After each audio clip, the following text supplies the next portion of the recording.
As we say South Africa, we have to kind of stop for a minute. We're going to have to spend some time, and I think hopefully we'll get a few minutes next week, Sunday, to look at South Africa.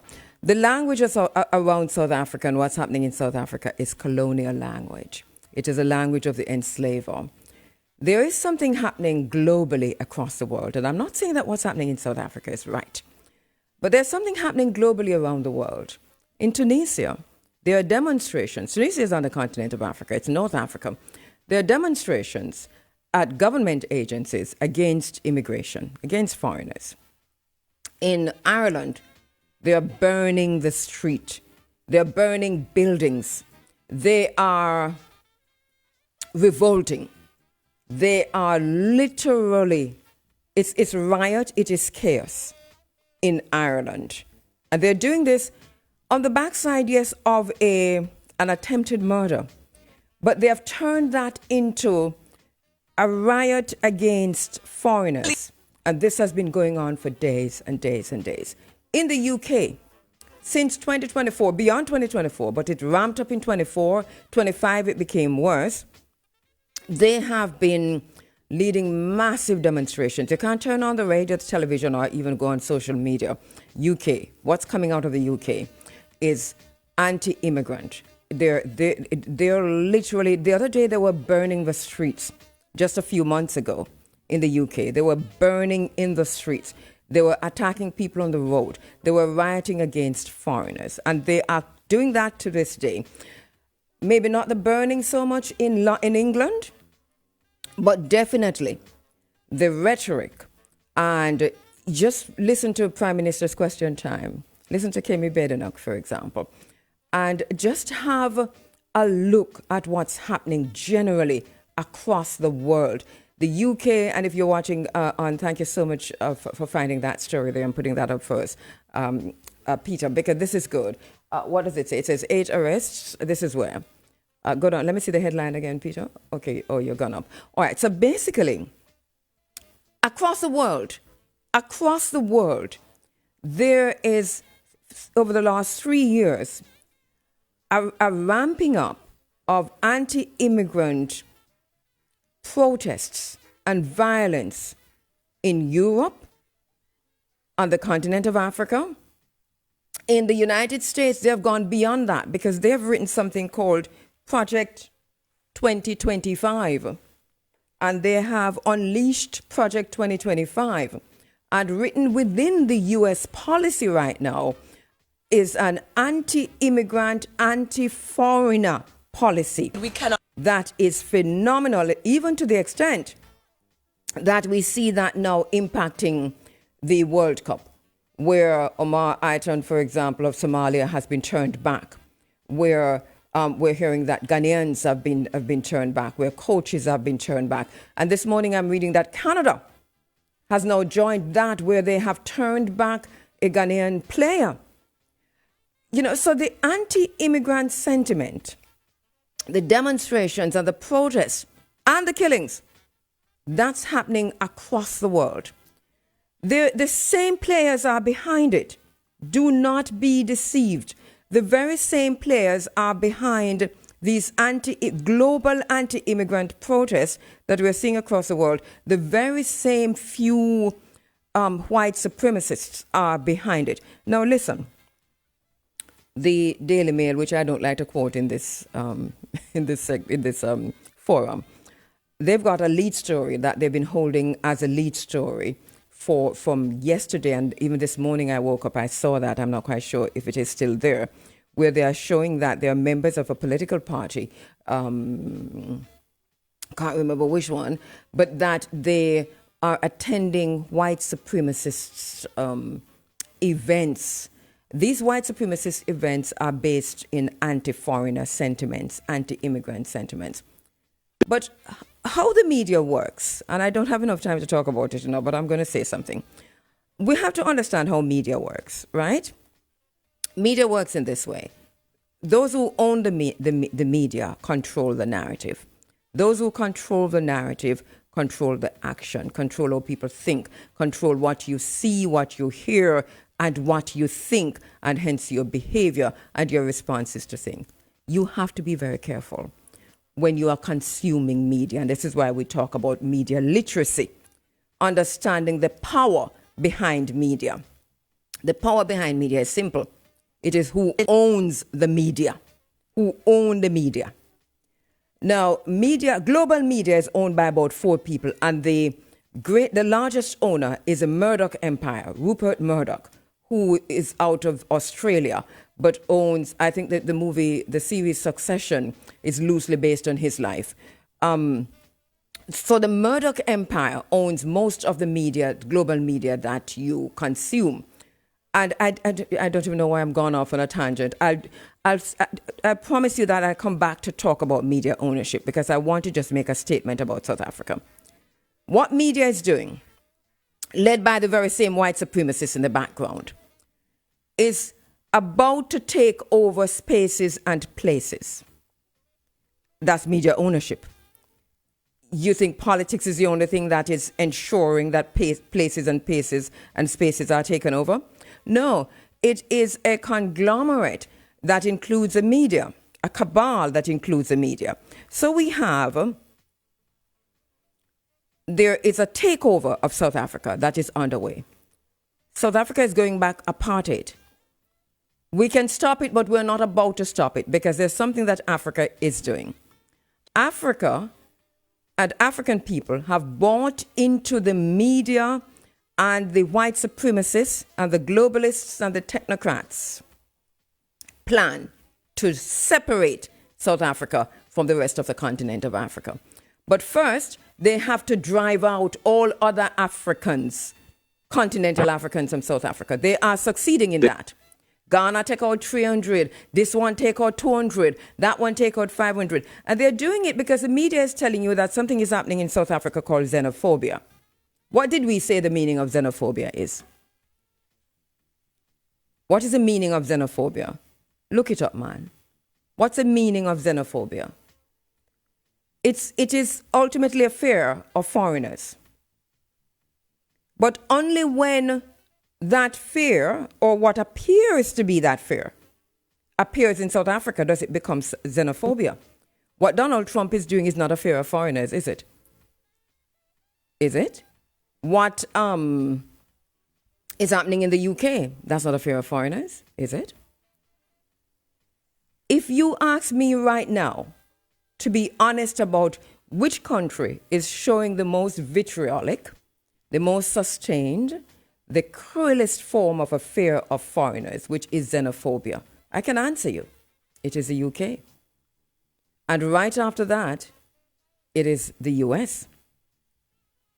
And long before you reach South Africa, it is France and the European Union. You saw what happened in France just a few years ago. We covered it. How many coming through Morocco were slaughtered? That wasn't covered as xenophobia. The media is very good at controlling what you see, what you say, and what you think. So I put it to you, there is no xenophobia in South Africa. What is happening in South Africa? Yes, there is a situation that is bought and paid for, and it's a pity that black people are doing this to themselves again. Being paid to cause disruption. It happened in Jamaica, you know. You think it remember the Manley regime, you know, it was a regime, but in the Manley government. Remember in the Manley time that African people, black Jamaican people, turned against Michael Manley, and they were whispering in their houses and whispering on their verandas about how they would not vote again for him because he's communist. This is the same thing that's happening in South Africa at scale, right? So what we have is nothing called no xenophobia. It is something that the very same actors, we know who they are, you know. Listen, we know the people behind the xenophobia in South Africa, the xenophobia in the UK, the xenophobia in Ireland, and I know I said the UK, but I'm going to say Ireland, the xenophobia in England, the xenophobia in the United States, behind the President of the United States. If you can find the globalists behind the President of the United States who run on a platform, I know I have to go. I know I have to go. You see, me just, I cut me 10 for come talk, literally, me cut, for say. But the bottom line is, the globalists are winning. They have decided to annex South Africa from black people and make it an apartheid state again, and black people have bought into that. Look what they did with that match between Mexico and South Africa. I want to talk about that, Let me take a break. I don't have a time today, I know that. But I need to put that out there. And if I can't do it today, I'll do it tomorrow. But as you go through this week, please be reminded that they want us to hate South Africans. They want us to hate them. And they want us to curse South Africa. They wanted South Africa to be isolated. And they want the rest of the African diaspora to be in on that.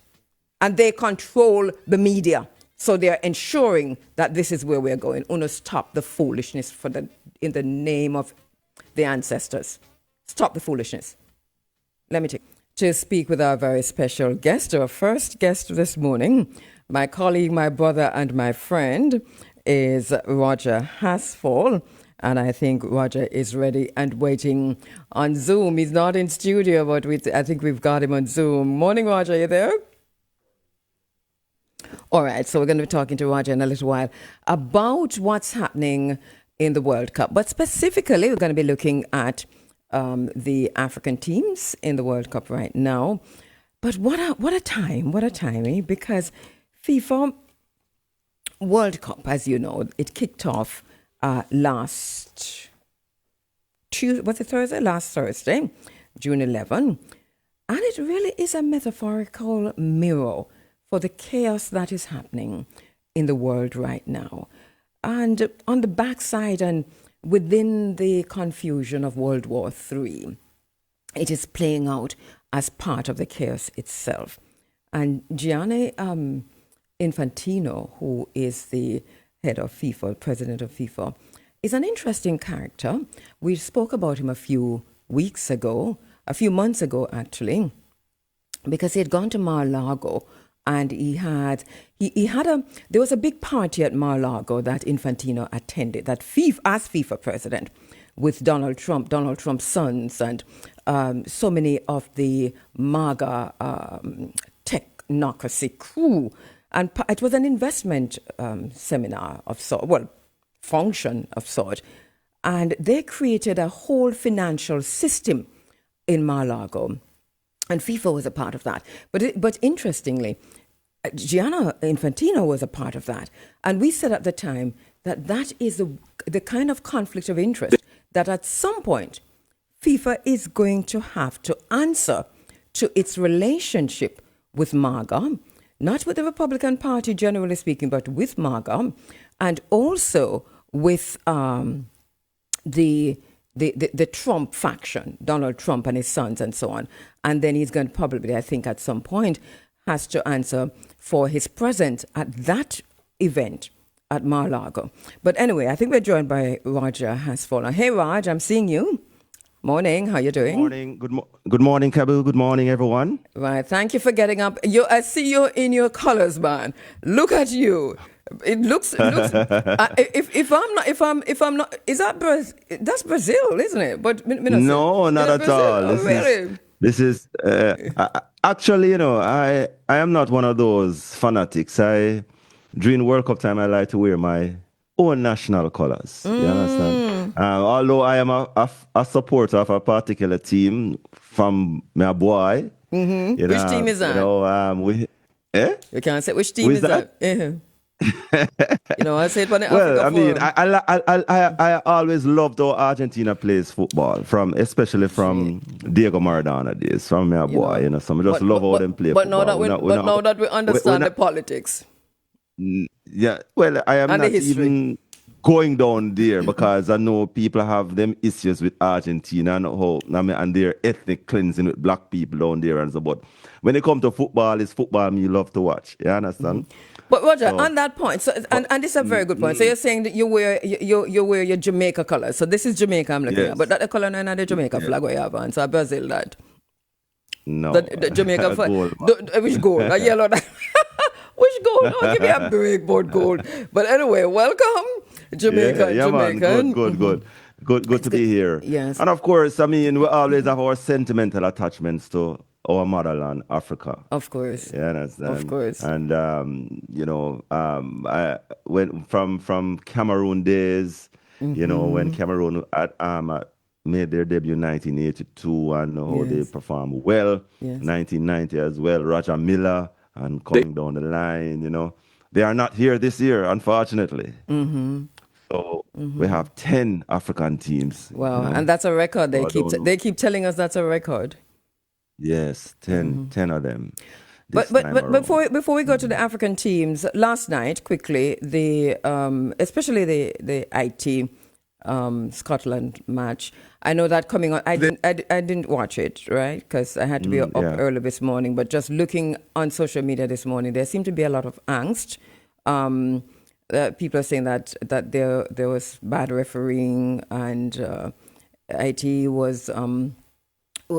There were clear times when there should have been a penalty or stuff like that. I don't know if you saw it and if you can tell us what happened, why people so angry this morning. I actually didn't see it, but based on the reports that I heard that Scotland, they got away with a lot, and Haiti they showed a lot of fight as well, and irrespective of that fight, I mean they ended up losing the same way. But we expect that the smaller nations will get these decisions against them. That has always happened. The I heard big that it was countries versus blatant. the Maybe when small you look back countries. at it, we'll talk again because I heard it was blatant and I saw a clip.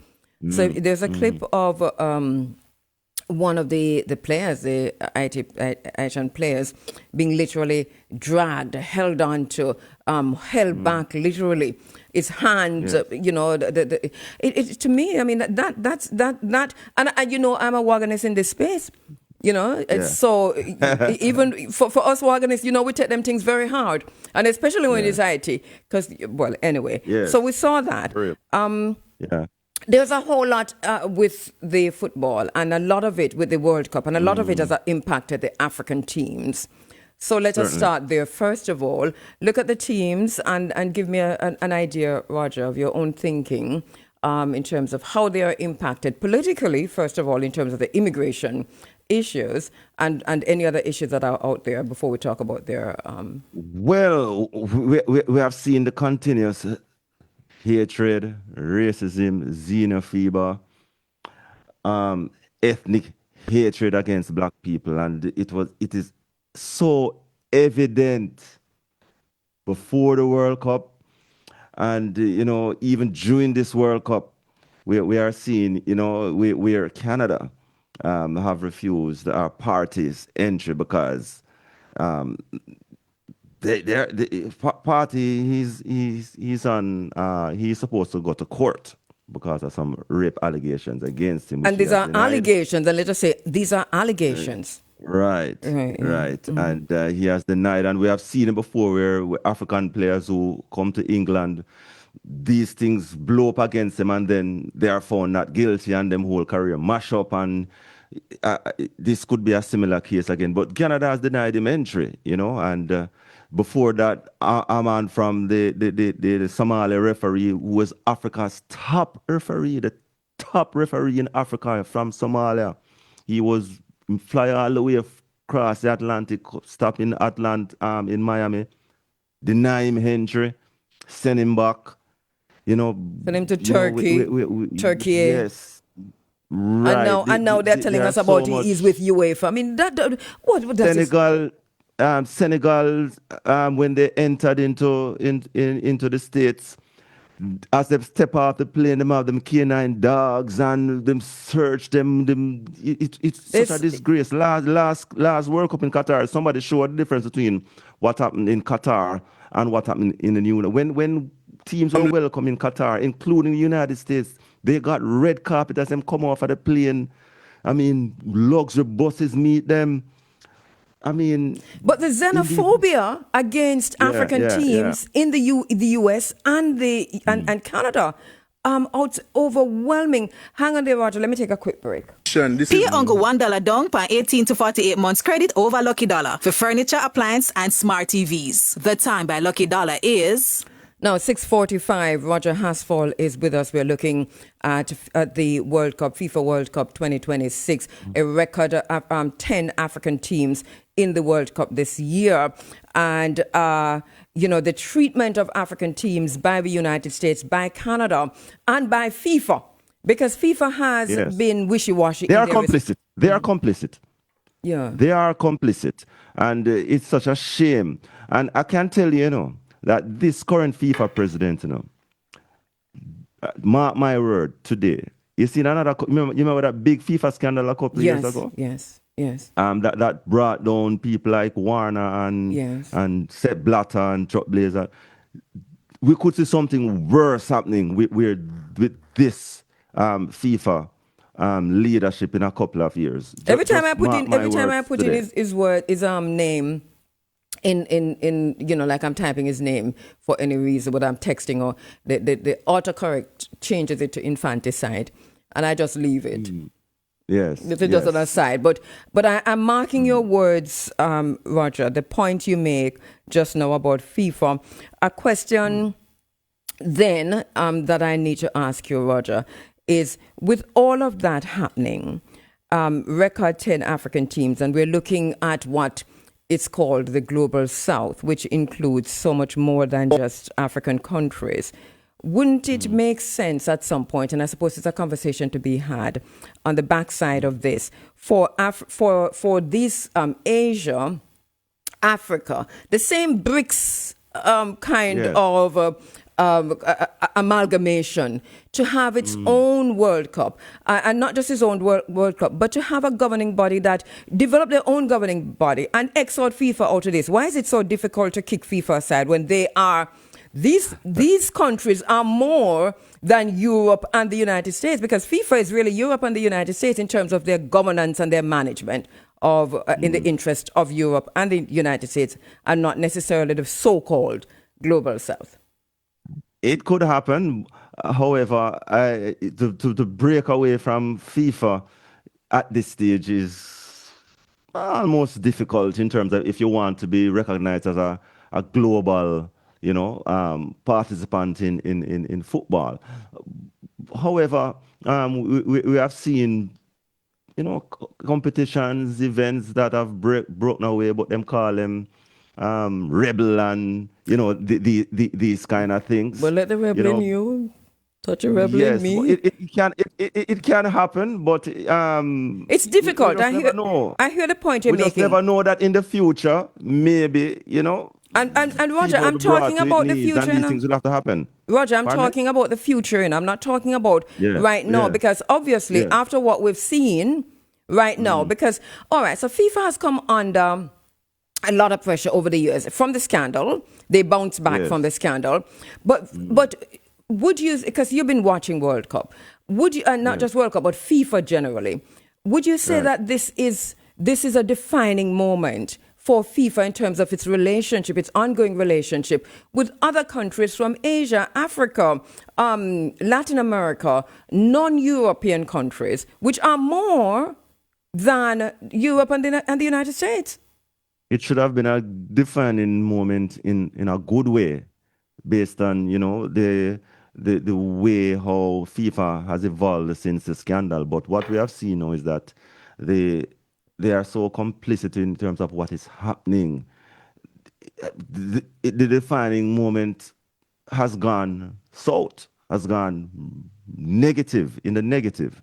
And it's so hard for them. Of course, people love football, World Cup time, and the excitement, everybody are going on, support, and then because the actual World Cup is happening now, but there's a bitter taste that is in people's mouth right now regarding how FIFA and the United States have treated this World Cup.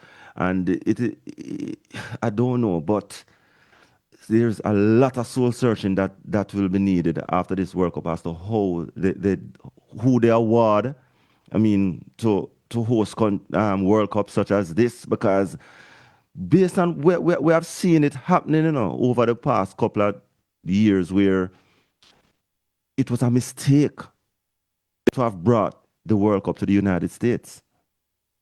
It was a mistake based on everything that we have seen. Now, of course, every country have their own immigration laws and stuff like that. But with a country like the United States that is so stringent, especially against a particular set of people. Racist. It's racism and xenophobia. Yes. It has been such a disgrace. FIFA is compromised, though. I mean, highly compromised. And it's historic, It's historic, because remember, I mean, there was a time when no black country, even in Africa, that could have played in FIFA tournaments. Right. I mean, it was the Egypts and right. South Africas that were allowed to play at the World Cup first, in the first. And we're not talking about the black side of the... Right, not sub-Saharan, but North African, Arab dominant. But people like Kwame Nkrumah, Sergeant for Kwame Nkrumah and others, the stance that they took in that time was that it was a united front, which is to say all African countries, along with Europe, with Asia, said no. And so there was a stance. Whereas... Don't leave out Haile Selassie, he was very important integral in that, Okay, the emperor, of course, yes. There you go. Yes. And so that and so there was a stance, a unified stance against it. But what do we have in this one? We have the world and the continental Africa cheering for Mexico against South Africa because you've set up to do that. And we also have Omar Atan, who is deported from the U.S., kicked out of the U.S. to Turkey. Yeah. But all referees go on to play. To go on without saying, as referees, we will, if he is not allowed in, we will not work. Yeah. Yes. And I remember, this young man was talking about is the number one referee in Africa, The number one referee. He was voted the referee of the year in all of Africa last year. And this is why I asked you if this is, and you did answer, you said it's a defining moment in a negative way for FIFA, because I think now more than ever when FIFA is like the United Nations. Isn't it a part of you remember that we've been talking about the rules-based order, right? And Mark Carney, who went to Davos and said that we're seeing a rupturing of the rules-based order, and we look at institutions and organizations that are failing magnificently because they're now showing that they're part of the Epstein class. They cannot say no to whatever is happening with the Epstein class. And we've been looking at the institutions like the UN, the Africa Union, the World Health Organization, the FAO. We're looking at that, but we never looked at FIFA.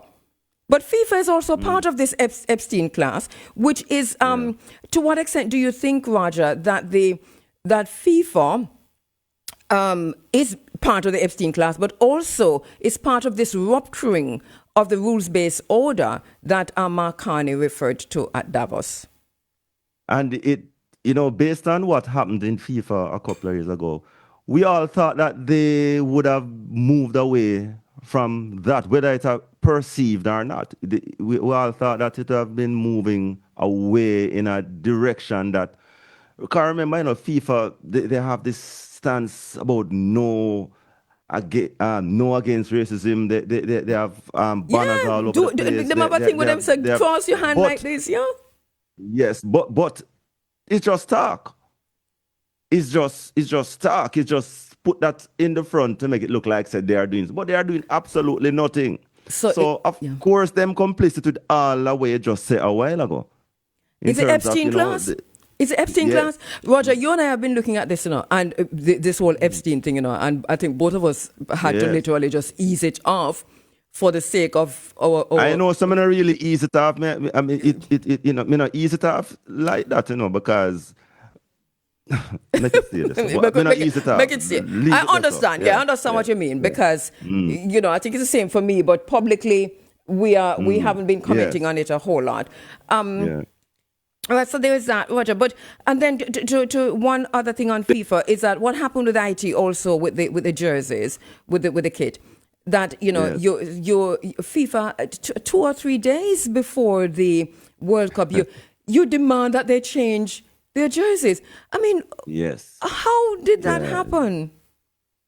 It just comes right back to how complicit FIFA is when it comes to the xenophobia and the racism and the hatred towards a Let particular our set of listeners people. know, Roger, why FIFA said to Haiti that you have to change your jersey 3 days before the World Cup. Yeah, well, this year as well is also, I think, the 220th or 22nd anniversary of the Haitian Revolution that brought them, independence, becoming the first black independent country.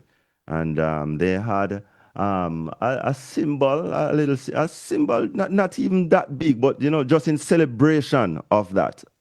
FIFA is saying it is political and it goes against their policies and and stuff like that, In other words, And your independence, yes, an image depicting your independence, right. the fight for independence. FIFA said to them, That you is can't. it.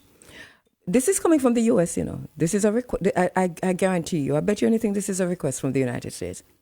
And this is why So we what know it's happened? Epstein class. Yeah, right.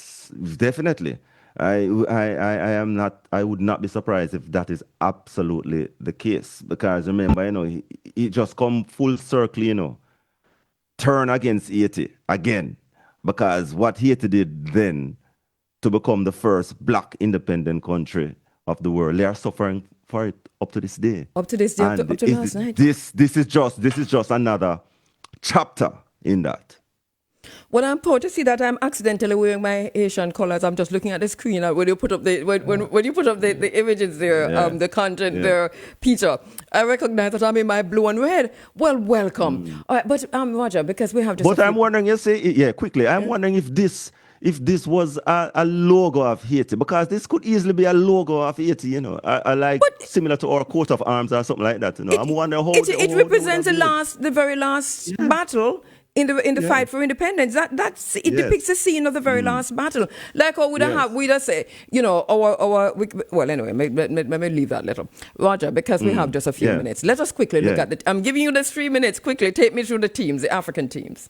All right, so we have 10 African teams, 2 played already, 1 playing today. We're talking about South Africa, Morocco, a debutant, Cape Verde.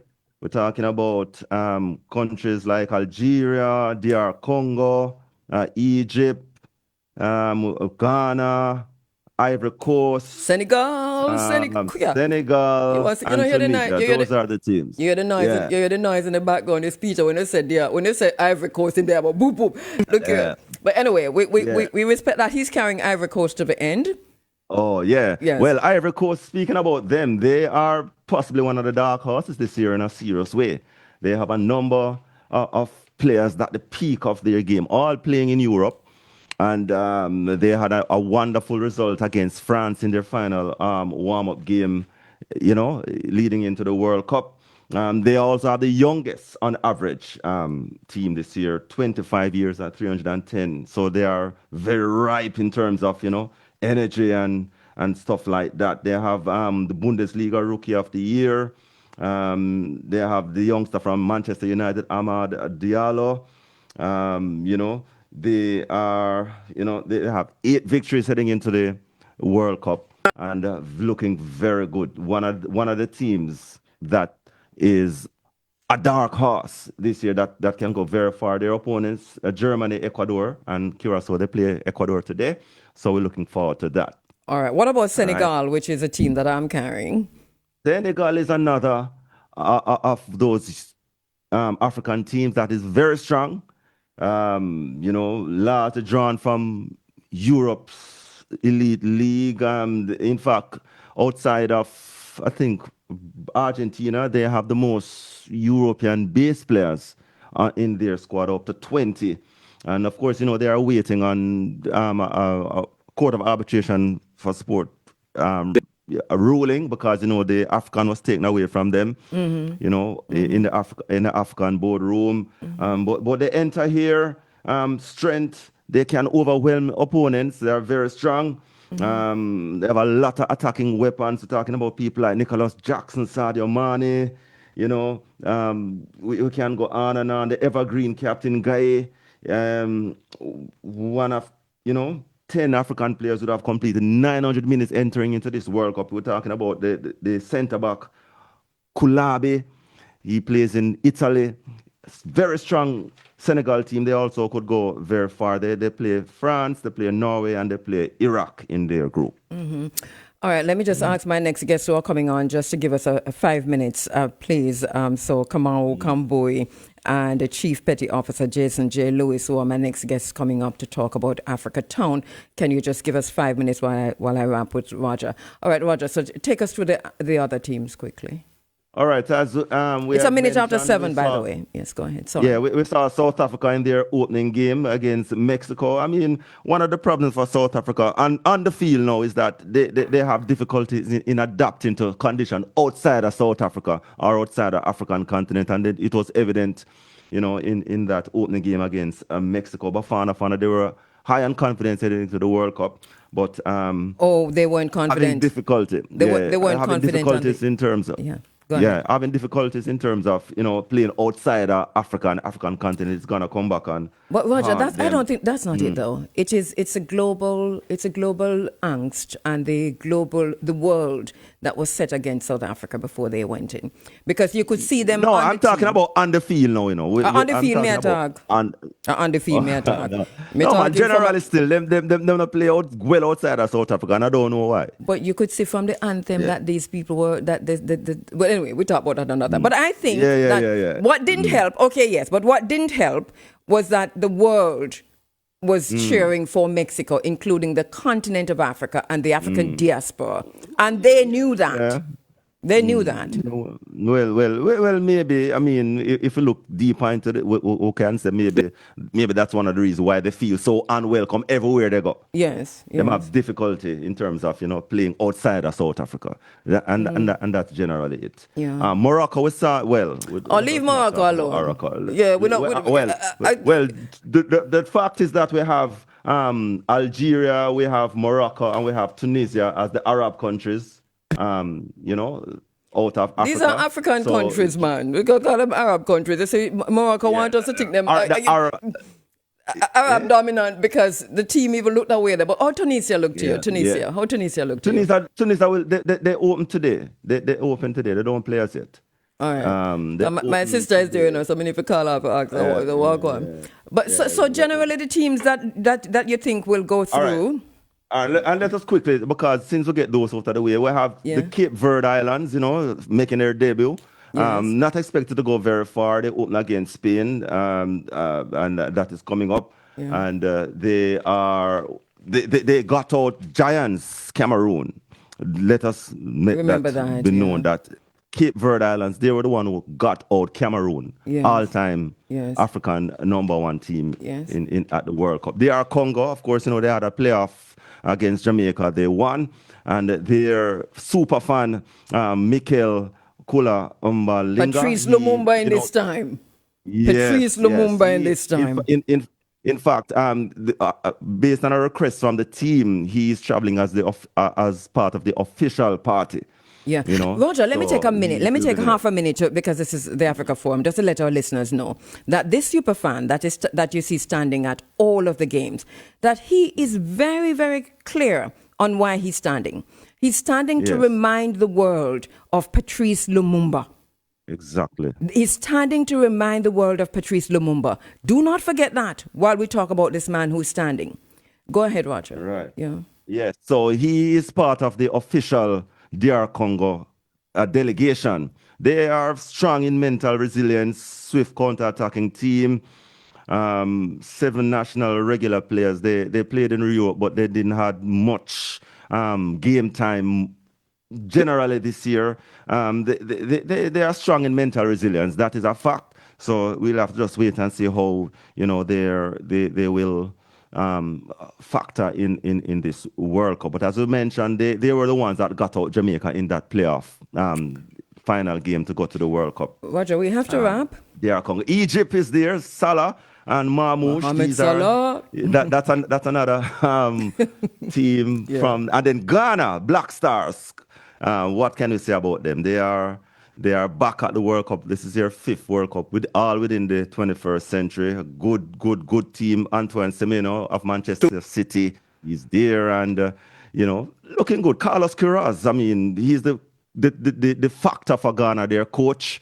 Calling just a couple days, 65 days before the World Cup. Yes, this is his second coach, would have been coaching 5 consecutive World Cups. And, he could be a determining factor as to how far Ghana will go in terms of his coaching ability. So that's it. Thank you so much, Roger Hasfall, my brother. We'll talk to you again, I'm quite sure. Hopefully you can make it back on Father's Day. Thank you, my brother.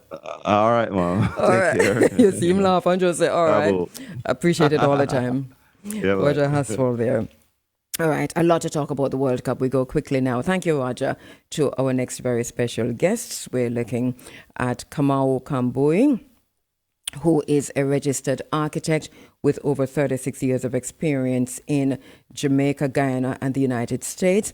He has played a leading role in shaping some of Jamaica's most significant development projects. And he's no stranger to the Africa Forum, by the way, you might remember him. As former chief architect at the Urban Development Corporation, the UDC, he spearheaded major initiatives, including the redevelopment plan of downtown Kingston, the Montego Bay redevelopment plan, Harmony Beach Park, and National Heroes Park. He is also the award-winning designer of the Simon Bolivar Cultural Center and has been instrumental in conceptualizing plans for a National Reggae Museum and a National Sports Museum here in Jamaica. Kamau is a strong community advocate.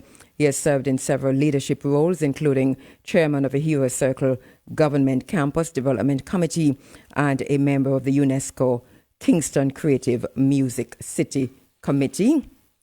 And joining Kamau, Chief Petty Officer Jason J. Lewis.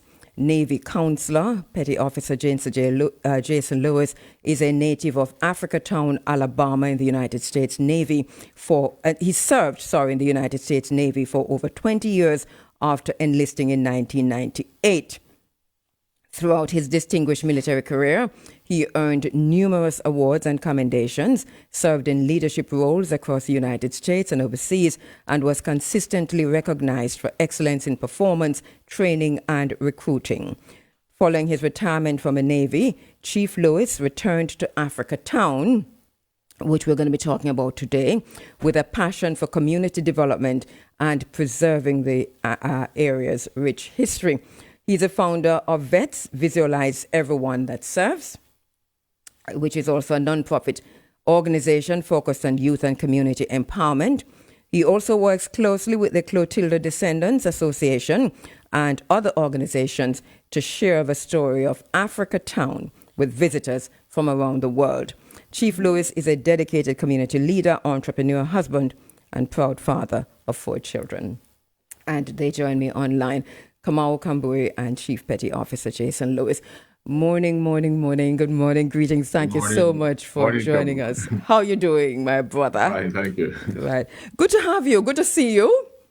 Because we're on YouTube. So for those persons who are listening on the 107s and you're not shifting to YouTube, you can do that. You can check us out on YouTube to see what's happening here. I'm not quite sure if we have both of you because I'm only seeing one. Do we have? No?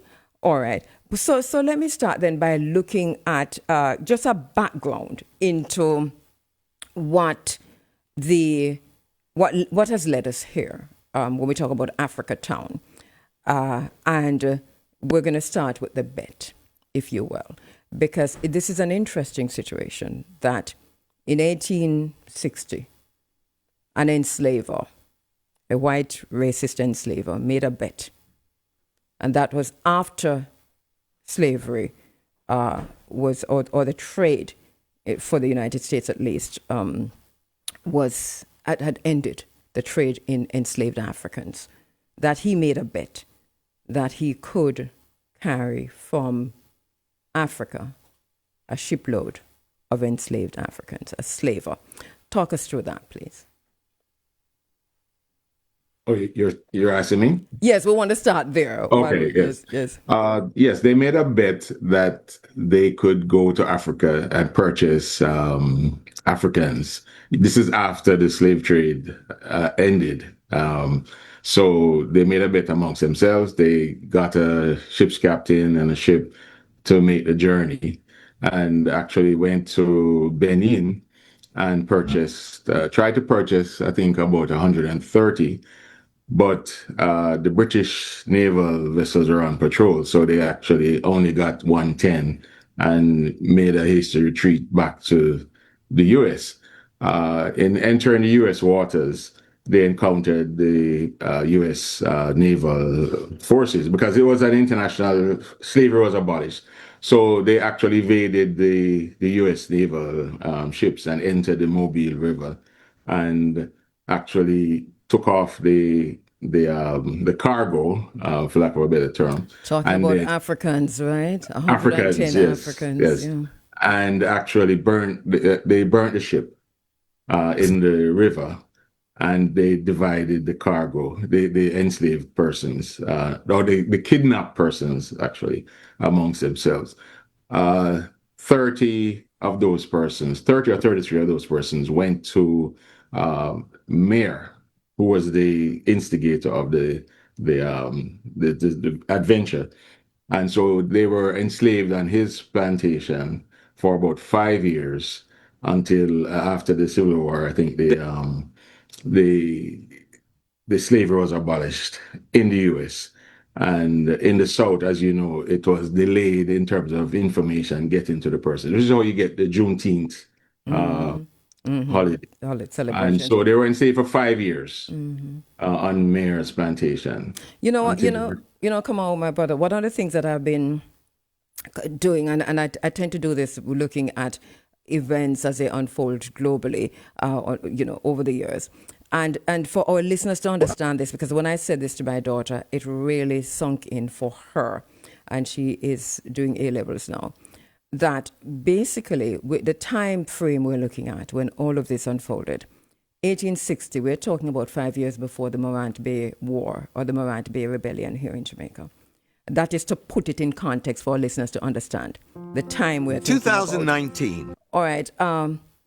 Also, I know you have. Is it a very short clip, Peter, that you have there, or a longer one? Because we could give while we wait for. Because I'm not seeing Chief Petty Officer Jason Lewis. Chief Lewis is not on yet, right? I'm not quite sure what's happening tomorrow, but Chief Lewis is not on yet. Yeah. It's 3 minutes? All right. Can I just do this? Come on, so our listeners get a better years of experience in Jamaica, Guyana, and the United States. As I said before, no stranger to the Africa Forum, because you recall that a few years ago, there was a competition for a monument for Africa Town, or a design of Africa Town. And our brother Kamau, his architectural design was placed third. It was the best, but it was placed third. We thought it was really, really, really good. And so there has been, over that time, all kinds of development, because you heard and saw in the clip just now what's happening in Africa Town now.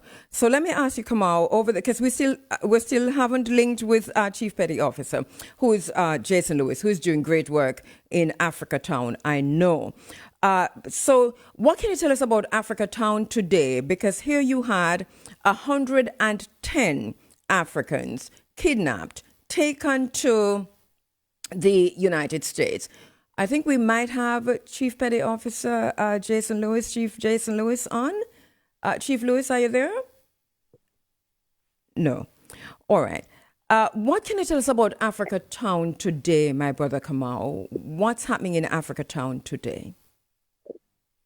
Well, Africa Town actually, there's a resurgence to try and redevelop the community because it was a vibrant town.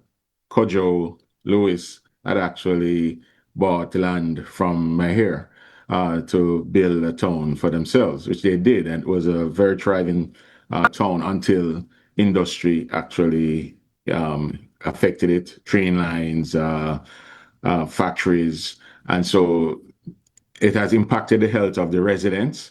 And so a lot of persons actually left the community. But there's still a diehard set of persons who actually hold true to the Africa Town. And so 2 years ago, 3 years ago, they actually had a competition to for persons to envision what a redeveloped Africa Town could be like. And that is how I became involved, because there was a competition that was put out. And I Yes, go ahead, Kamal. There's a disturbance on the line. Not quite sure where it's coming from, but I'm hearing you.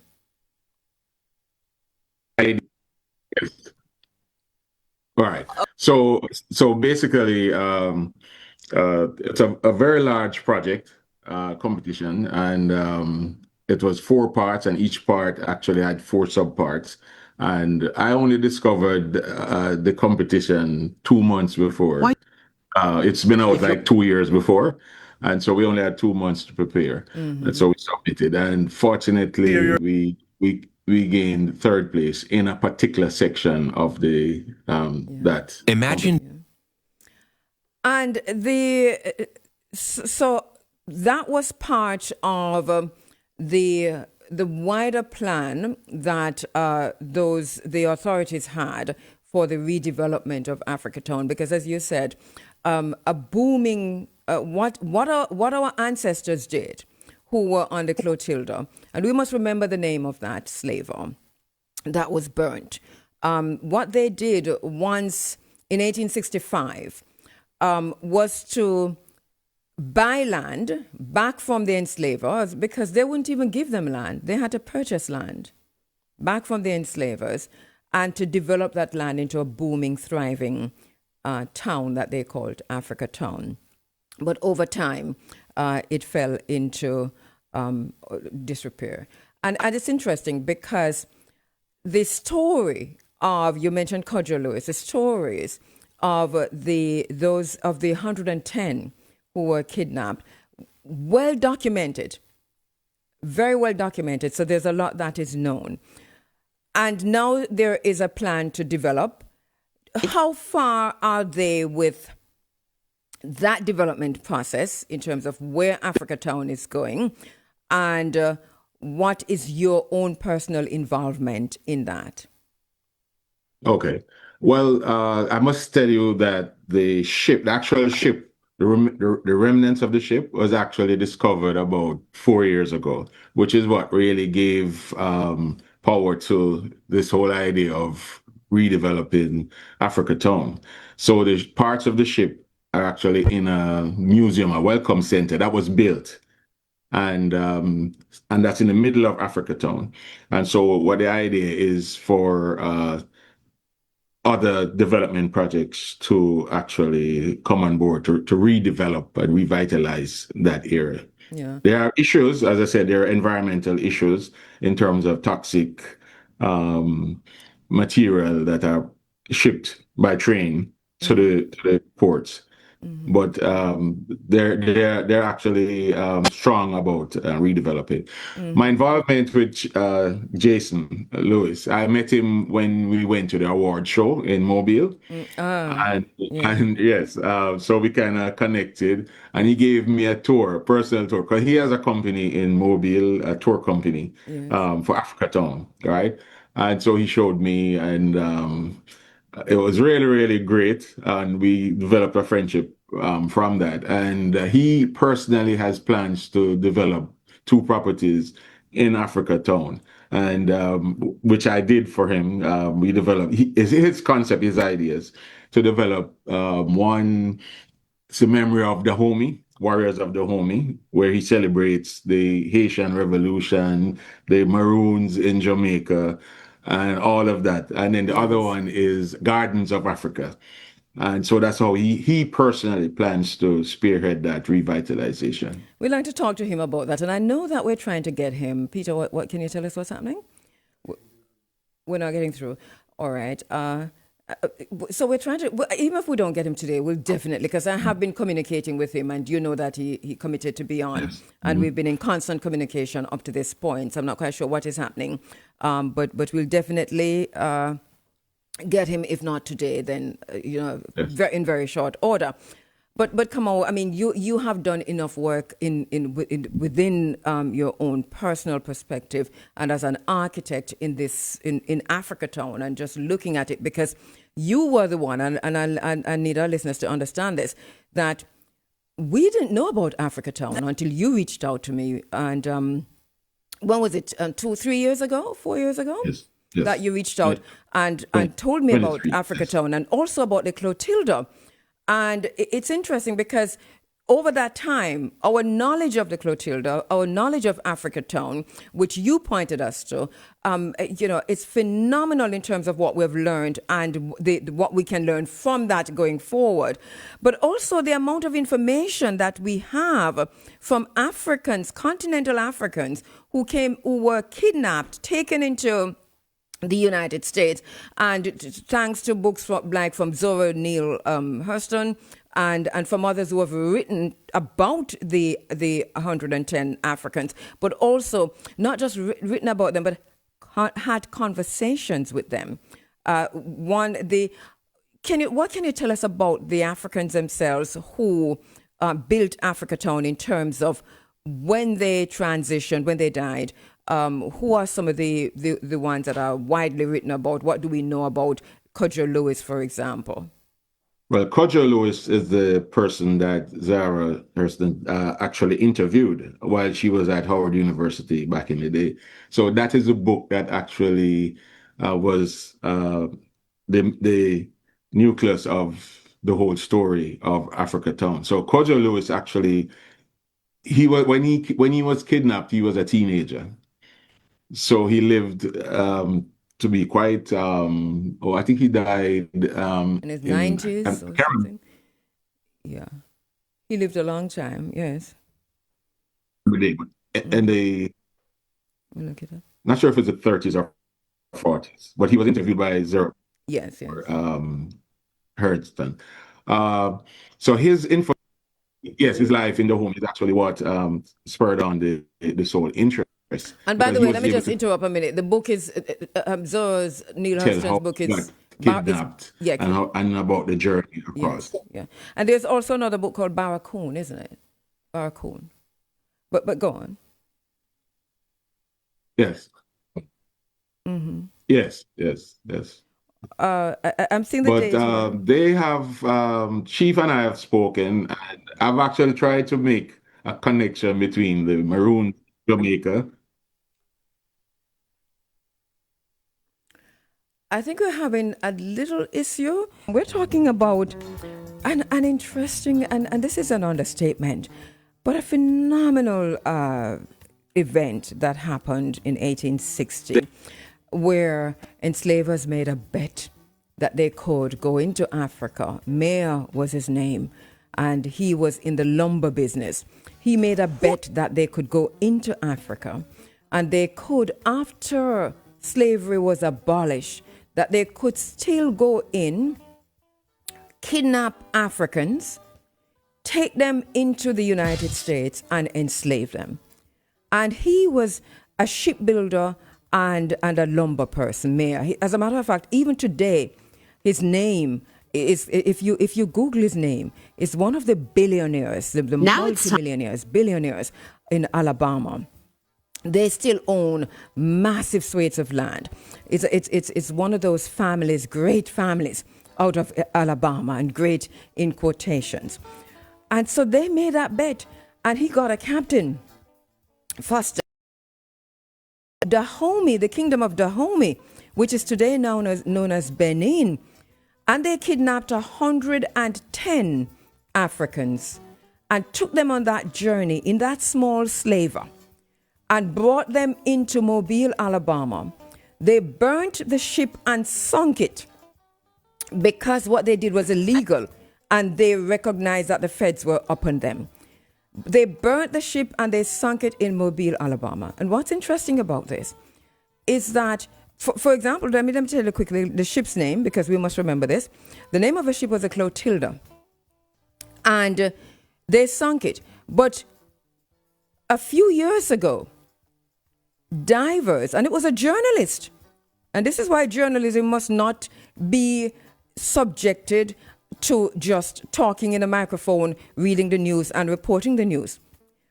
We have to be advocate journalists, activist journalists, and any radical journalists. Journalism has to be more, because we're living in a time when if we do not become more than we currently are, we participate in our own enslavement.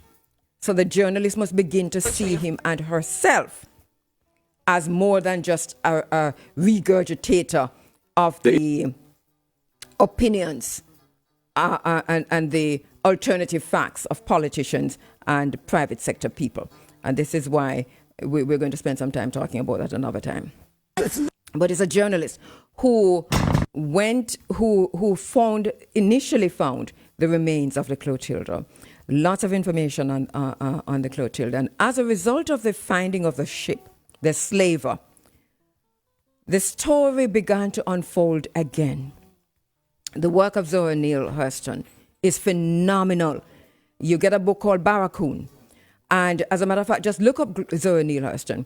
And if you're watching on YouTube or Facebook right now, you'll see Kojo Lewis on the screen, because she interviewed him. He died in 1935, was enslaved in Alabama. The thing is, we've lost, for a minute, we've lost our guests, right? And we're trying to get back. Kamau, Kamboy. Kamau, we're trying to get you back online. And we are not able to get to Chief Petty Officer Jason Lewis. And you hear his name, Lewis, right? Because he's a descendant of Kojo Lewis. And one of the things that is important for us to remember is that so many of the descendants of the 110 are alive today. They have claimed, they're calling it reconciliation. They are making a point not to say reparations, because in the United States, reparations come with so much angst and so much politicking around it that they and so much that people are immediately against and afraid to deal with. So they're talking about reconciliation. If you saw, and you can Google this, Anderson Cooper, he did a whole series with the two families meeting, because for years, the families of the enslaver, Mayor, refused to meet with the descendants of the enslaved who were stolen. We do have Kamau back. All right, who was stolen from Africa. So if you go and Google Anderson Cooper's 60 Minutes on Clotilda, there's a whole lot of information there, because you'll see that painful sit down where Anderson Cooper, as a mediator, for 2 hours, he said they sat down, and the families of Mayor, the enslaver, and the families, the descendants of the 110 beautiful souls who were kidnapped from the continent of Africa. That was a conversation, and it's a discussion that you should go and see. I think we have Kamau back. Kamau, you're back with us. I'm seeing you live and in living color. Are you hearing me? All right. Are you on mute? I think we might have muted you. So we're working tirelessly behind the scenes, Kamau, just so you know, to get things working this morning. It's a very interesting situation unfolding in the studio, and it's been happening a few Sunday mornings in recent times. But we're fixing it. I think I'm hearing you now, Kamau. Are you hearing me? I'm hearing you, but I'm not sure if you're hearing me. I'm hearing you loud and clear. Okay. The time is going, but you should see the amount of texts and messages that are coming in. And you remember that you and I, we've had this conversation before. We've spent months talking about this, but there's so many people are hearing it for the very first times, and that's quite all right. So where Africa Town stands now, you talk about being taken on a tour. Remind us of what the tour entailed, what the entire place looked like. And the last thing you said to us was that there is a plan to make a connection with the Maroons of Jamaica and to I'm not quite sure the story behind that, so you can also tell us a little bit more about that. Right. Well, Jason is very familiar with the story, the Maroons, being a military person, because I didn't know this, but the Maroons military strategy is what is used in warfare in terms of camouflage, the whole camouflage aspect. You know, when you go to a compound, you see them with the green Yes. plants or over their head. That is what informed modern warfare in Yes. terms of stealth. So the Maroons have played a very important part. I guess the Yes. same thing with the Haitians, but Chief Jason is very much interested in making a connection.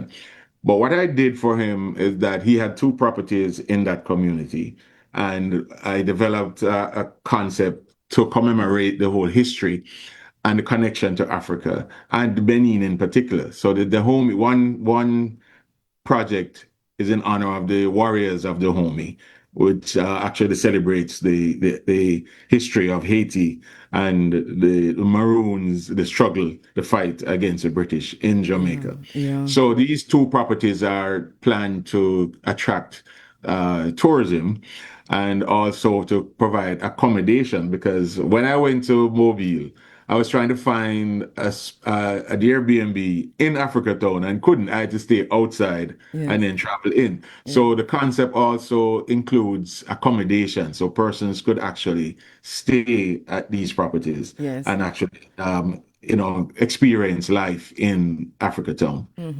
Do you know what the time span is in terms of when Africa Town is expected to be ready for this level of heritage tourism? Well, I'm based on the current climate. I'm not sure how far ahead that is, but I know Jason is actually in the process of fundraising for his project. But he has told me that other aspects of the proposal have been put in place. Like there's a welcome center, I believe, that was built where they have portions of the Clotilda, remains of the Clotilda on exhibition. So that will be the nucleus and everything will be built around that. I actually also visited the church that Kojo actually built. It's not the original church, but I actually visited and spoke with the individuals there. So it reminded me very much of my experience in a compound, right? They're Yes. very proud of their community. Yes. And it's just listening to the experiencing them in their church and speaking. Very, very proud people. It reminded me very much of Yeah, Jamaica. yeah. We need to make these connections, as one people.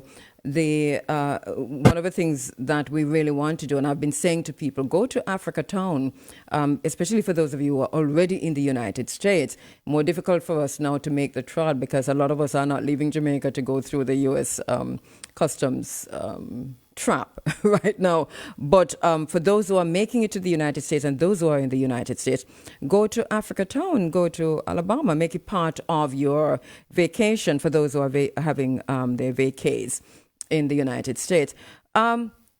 So the process is underway, and part of this includes, of course, the work that so many architects did, including yourself.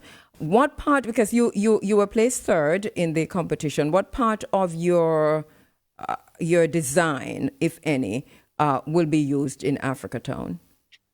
Well, I'm not sure if the competition was really to generate ideas. It was Okay. a design ideas competition. So they're yet to accept or adopt portions of that. But Jason, as a private individual, has decided to play his role and to develop within his community what he, along the same line. But so I'm not aware of how far they are with the overall development. But they have enough information that they can use. But I guess maybe funding, I'm not sure how funding is at this time, Yes. but at least they have a seed that they can actually grow and develop incrementally. I have a text from my friend Bert Samuels, And he says, we have also Africatown in St. Mary. You know, he's so very right. It's not called Africatown. We have Africa because where I am from and where Vereen Shepherd is from, as a matter of fact, it's interesting because Vereen is from Africa in St. Mary. And my home, where I was born and grew, is like 2 minutes away. You know, that we don't call it Africa because you go off the main to go to Africa. But we had a lot of relatives living in Africa. So and then we also have in St. Mary, Bongo Town. And when we hear these names come out, how important is it to look deeper in what that might mean? Because, I mean, Africa in St. Mary, this is it. I mean, we don't know it as anything else. It's always been Africa, and Bongotown has been Bongotown. So, how important is it to go beyond just the name of a place to find out what is this place name saying to us? Well, first of all, I believe that Jamaicans need to actually recognize that we are our own individual obstacles in accepting and appreciating our heritage. For example, I hear you talk about the La Bamba Bones, Yes. right? Yes. There are people, because of the connotation with it being a bad word, they won't even open their minds to accept that this is a legitimate name for a place in Africa. In South So Africa, at the yeah, so mountains, we yeah. have to actually question ourselves, and if you're not ready to do that, then it will be lost. Yes, and You we know. can't get away with just about 7 minutes to go in this segment of the program. I'm very, very pleased to welcome Chief Petty Officer Jason J. Lewis, and we're going to give him as much time as possible. Come on, if you don't mind, because of the time that we have. Chief Jason Lewis, thank you so much for taking the time, for coming in, even though we have just 7 minutes. I really appreciate your time. Okay, thank you. All right, we have been talking about Africa Town. We've been talking about the work that you're doing. We've looked at the Clotilda. We've looked at the bed, looked at the Africans who came in. We've talked a little bit about Kojo Lewis. Tell us a little bit about Kojo and your personal relationship with him. Okay, so in discovering that I was from Africa Town and having grown up there, I left for 24 years and came back. And it was similar to when somebody young grows up in like Black Wall Street, and a lot of people are discovering it was called Black Wall Street and not just a spot in Oklahoma. Well, I found out there was Africa Town, and then I found out that it was a group of Lewises that discovered Africa Town, and not only discovered it and made it what it is, they were all married in together. So I'm not a direct descendant from Kazula, but one of my first cousins is one of the direct descendants. And all of our families, in some way, shape, or form, have been either in leadership and in this weird, strange way, have been elevating the elevation of getting our people free in some way, shape, or form, without even knowing that some of them was tied to the descendants of that ship. And so my connections with it was Joe Womack, the Crenshaws, the Lewises were all families that migrated down from North Alabama. And when they migrated down, they started working sadly at some of the industry that was built around Africa Town to help erase the story. And they settled down there. And you said Kazula, and thank you for that because we haven't used that name yet. But his name was Kazula, and tell us why we're calling him Kojo. So Kojo is one of those honorifics. Sometimes, it's just like you go and you call your cousin Main or what's up, Bay. Many times that honorific was attached to him. But Kojo, if Baba was here, he would rather be called Kasula. Because when you read the book by Zora Neale Hurston, she wanted to make sure she highlighted that his name needed to be resounded the correct way because he wanted it to be said over on the continent of Africa. Wow. And if they said it in Africa, they would have recognized Kasula. Yeah. And in 1865, when, slavery was finally abolished, emancipation, if you will, our ancestors who were kidnapped on the Clotilda, they made a decision. They wanted to go back to Africa. Tell us what happened there. Mhm. Well, just like with every situation with our ancestors that was brought here without their permission, right? Those colonizers didn't want to let them go. And even though you had places like Liberia that was taking Africans that was brought over to America, and as we know, a lot of our ancestors didn't end up in America. The majority of us ended up in South America and Brazil and some of the islands, right? Some of where you are. And so when they tried to go back, the colonizer tried to make them work their way back, and even with that, didn't pay them enough for the work and the labor that they was given. So Africa Town is a consolation prize. They only settled Africa Town in America because they couldn't get back to Africa. And that's the resounding message that I'm sitting on now.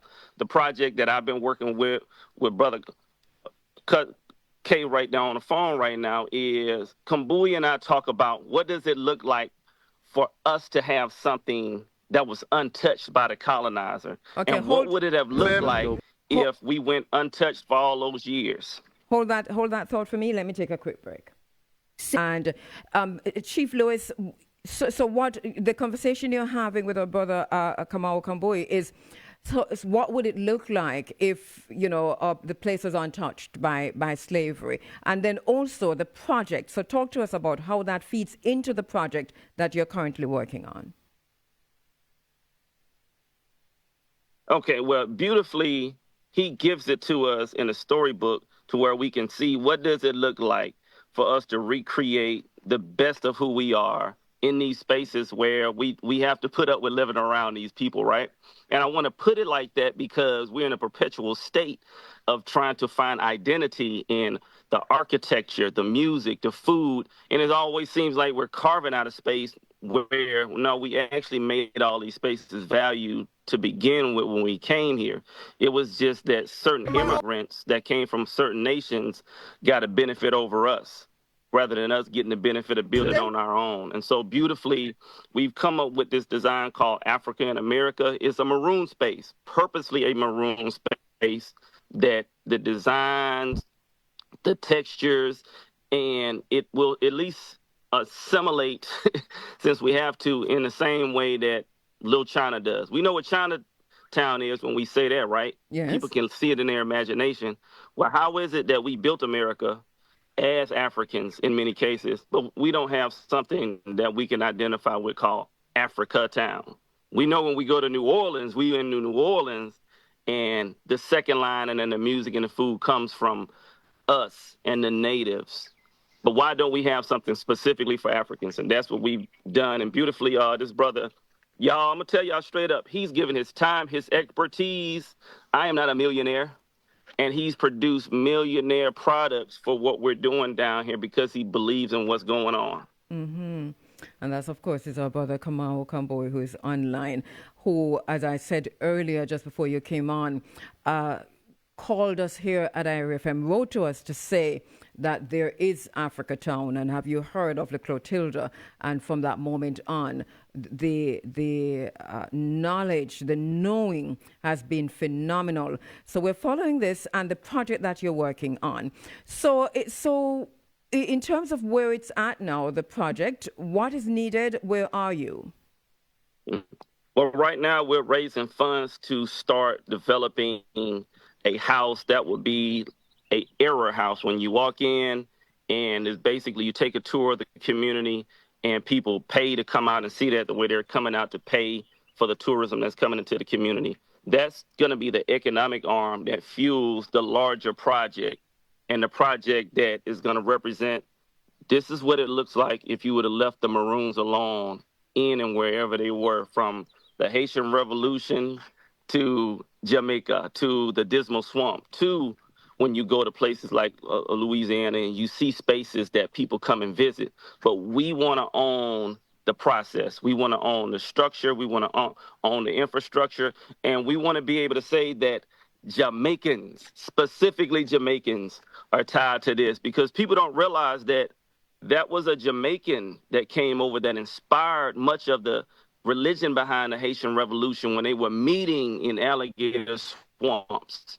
And then it were Jamaicans that came over that influenced the music of African Americans that's based that holds up a lot of our music when rap music was first coming out. A lot of people don't know that. A lot of people don't know about the lawsuit that the Jamaicans had to do because the colonizers again tried to jump in and take their money with it. And so in a round turn, I think the ancestors are doing something beautiful with this. I get to hook up with this Jamaican brother and say, we're gonna put this one in your face, but we need our dollars to do it. I have funds coming in through other foundations because it's Africa Town. And y'all know it's something that comes with, there's some attachments come with taking those funds. And so I purposely refused or kind of slow walked how I do this because if it's going to be a maroon space, it has to be something that brings honor to what Brother Kabu has designed, but also bring honor to the ancestors.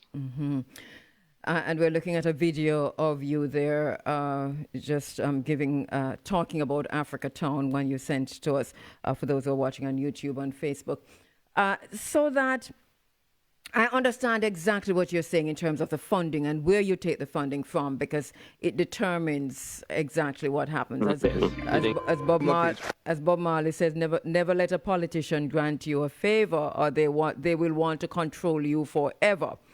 Yes. So then, for those who are listening, who would like to donate to the project, how can they do so? Okay, so there's two main locations. One, you can go to visualize .com and make it. I'm going to interrupt you a bit because we lost you for a minute. You can go to? Yeah, you can go to visualizeeveryonethatserves.com and make a donation on our nonprofit web page. And the other link we're sending out directly through our website on Facebook, Instagram, and anything that has VETS 501c3 on it. But if you look up visualizeeveryonethatserves.com, that's the space where you can go and make the donation. All right. I'm so sorry we're out of time, but we'll definitely keep in touch with you. And, the short time that you've come on, such a great contribution. My brother Kamau, this is great work. We're going to keep in touch with you also on this. Please let us know what we can do, when and how. I think we plan to carry this program, the Africa Forum, into Alabama to broadcast live from Africa Town. I told you that's what we want to do, and I think we should do it the last time we spoke. But a final word from you, Kamau. Did we lose our brother Kamau? I think we just lost him, just at this very minute here. Yeah. Oh, you're there. Okay, go ahead. Yeah. All right, so we'll take a final word from you, my brother, Chief Petty Officer. Well, thank you very much. Oh, yes, go ahead. Much for inviting us, Kabu, and really appreciate it. Yes. I just want to say, before I leave, can you hear me? Yes, hearing you. We're hearing you. Can you hear me? Loud and clear. Hearing you, Kamal. We can hear you. Jamaica has actually made a major contribution, as usual, to the world. Can you hear me? Yeah, we can hear you. We're hearing you, but you're breaking up. Yes. Yeah, go ahead. Emancipation Park is actually the first contemporary architectural project that showcases Adinkra symbols outside of Africa.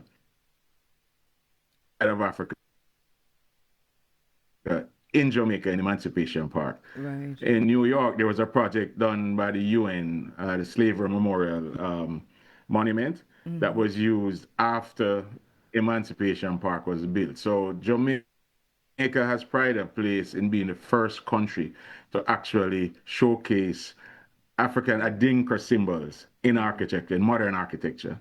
And if you Google it, you'll see. We'll see. So we're doing work in Africa. That was your work, wasn't it, Kamal? Wasn't that your work? A continuation of that contribution to the world. And Kamal has been, he's very modest, but he's been involved, as we said earlier, in so much of the work that you see ongoing here in Jamaica. Not sure if you heard me. Yes, heard you loud and clear, my brother.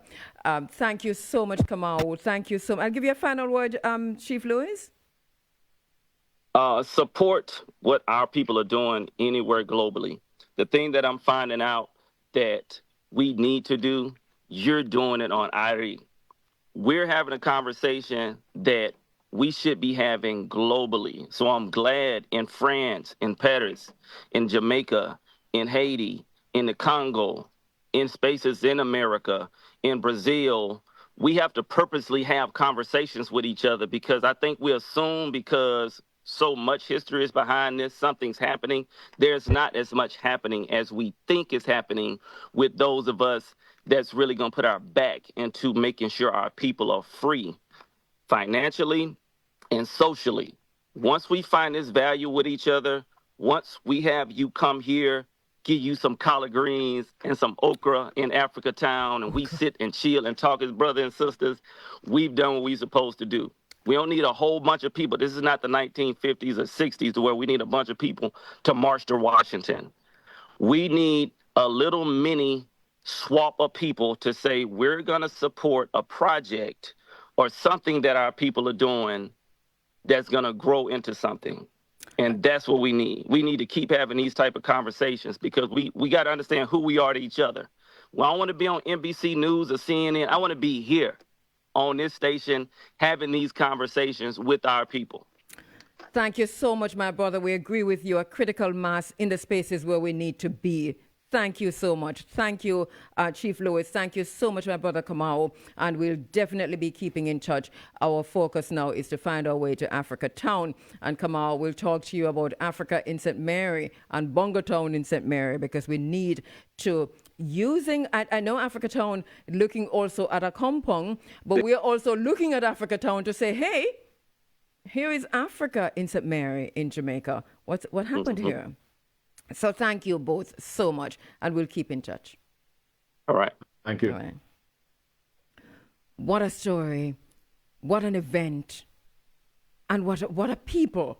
I mean, we are more than we think we are. We are stronger than we think we are. We need to put ourselves in charge of ourselves. We take a quick break.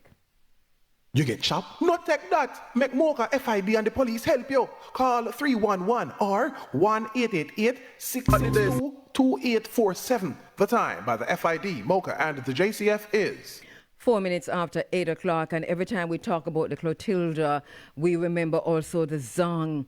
And, you know, in a way, in my mind, they struggle for recognition and for a space for us to keep remembering, because it is in memory that we know who we are. We can't afford to forget ourselves.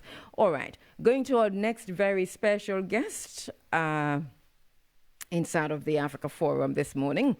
Looking forward to speaking with my sister, Dr. Amina Blackwood Meeks, and a little bit about my sister, Dr. Amina Blackwood Meeks. She holds a PhD in cultural studies. She's a founder, artistic director of Ntukuma, the Storytelling Foundation of Jamaica.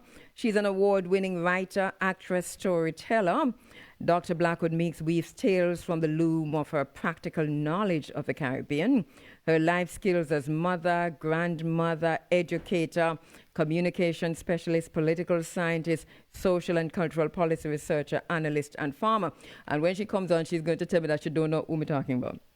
Now, her stories cover a range of issues affecting gender, the environment, children, and the direction of human development. Amina delivers confidently bilingual in English and Jamaican. She has traveled with her special friends Anansi, Miss Lady, and Little Miss Jingbang to storytelling festivals and a host of speaking engagements across the Caribbean, Africa, Europe, and North America.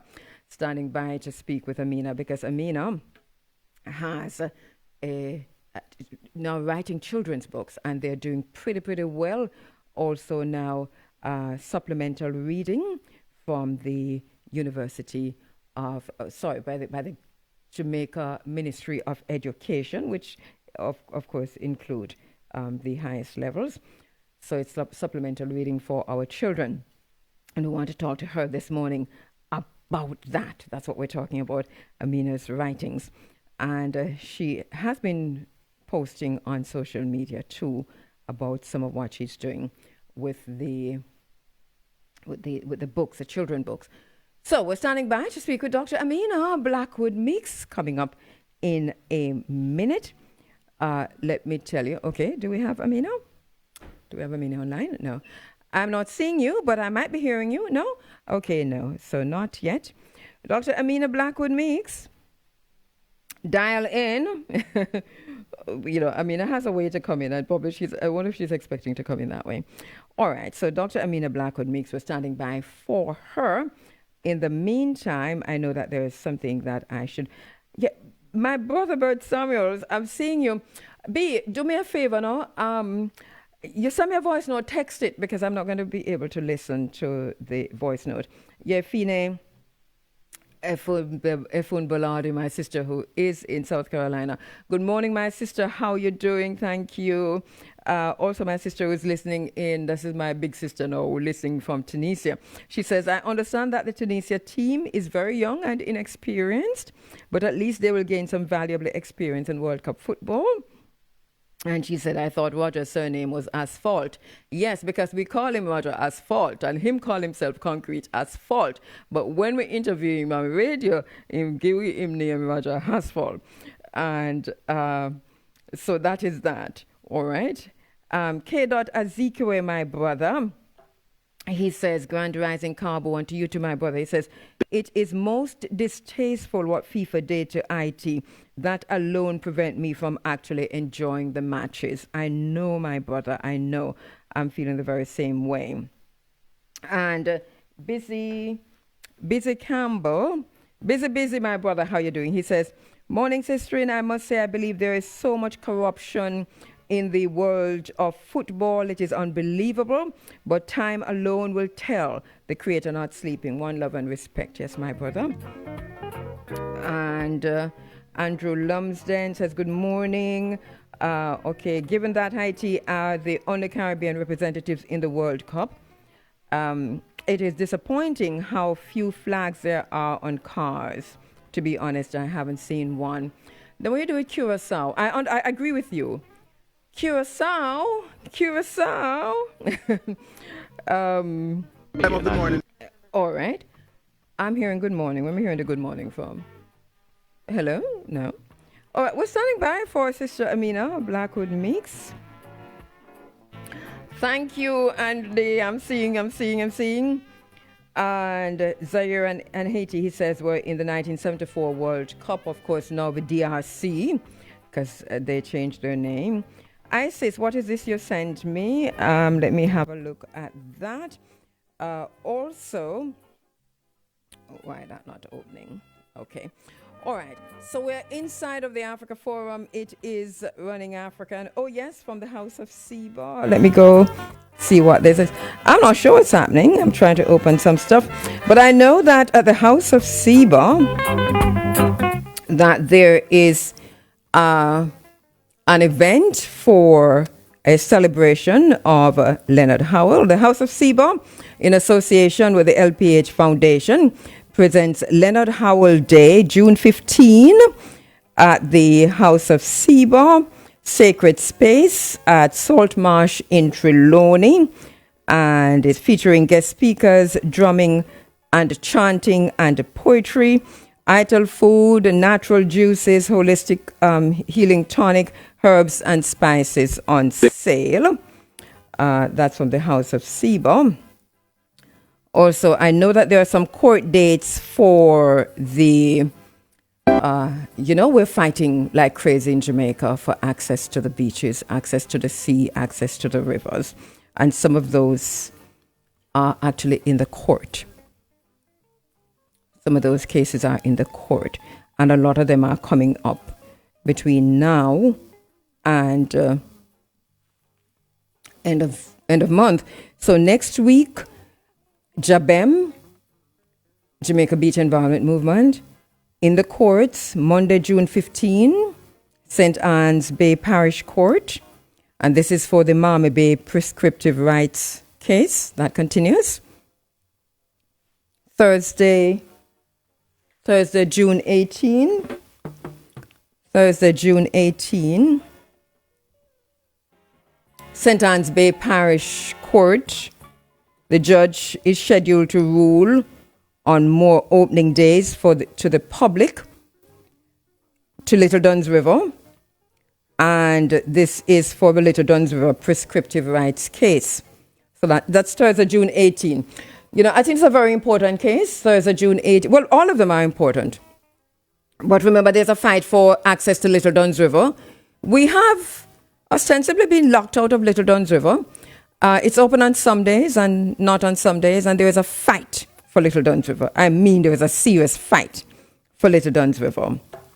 So Thursday, June 18, St. Anne's Bay Parish Court. This is where we should be hearing from the judge on more opening days for Little Duns River.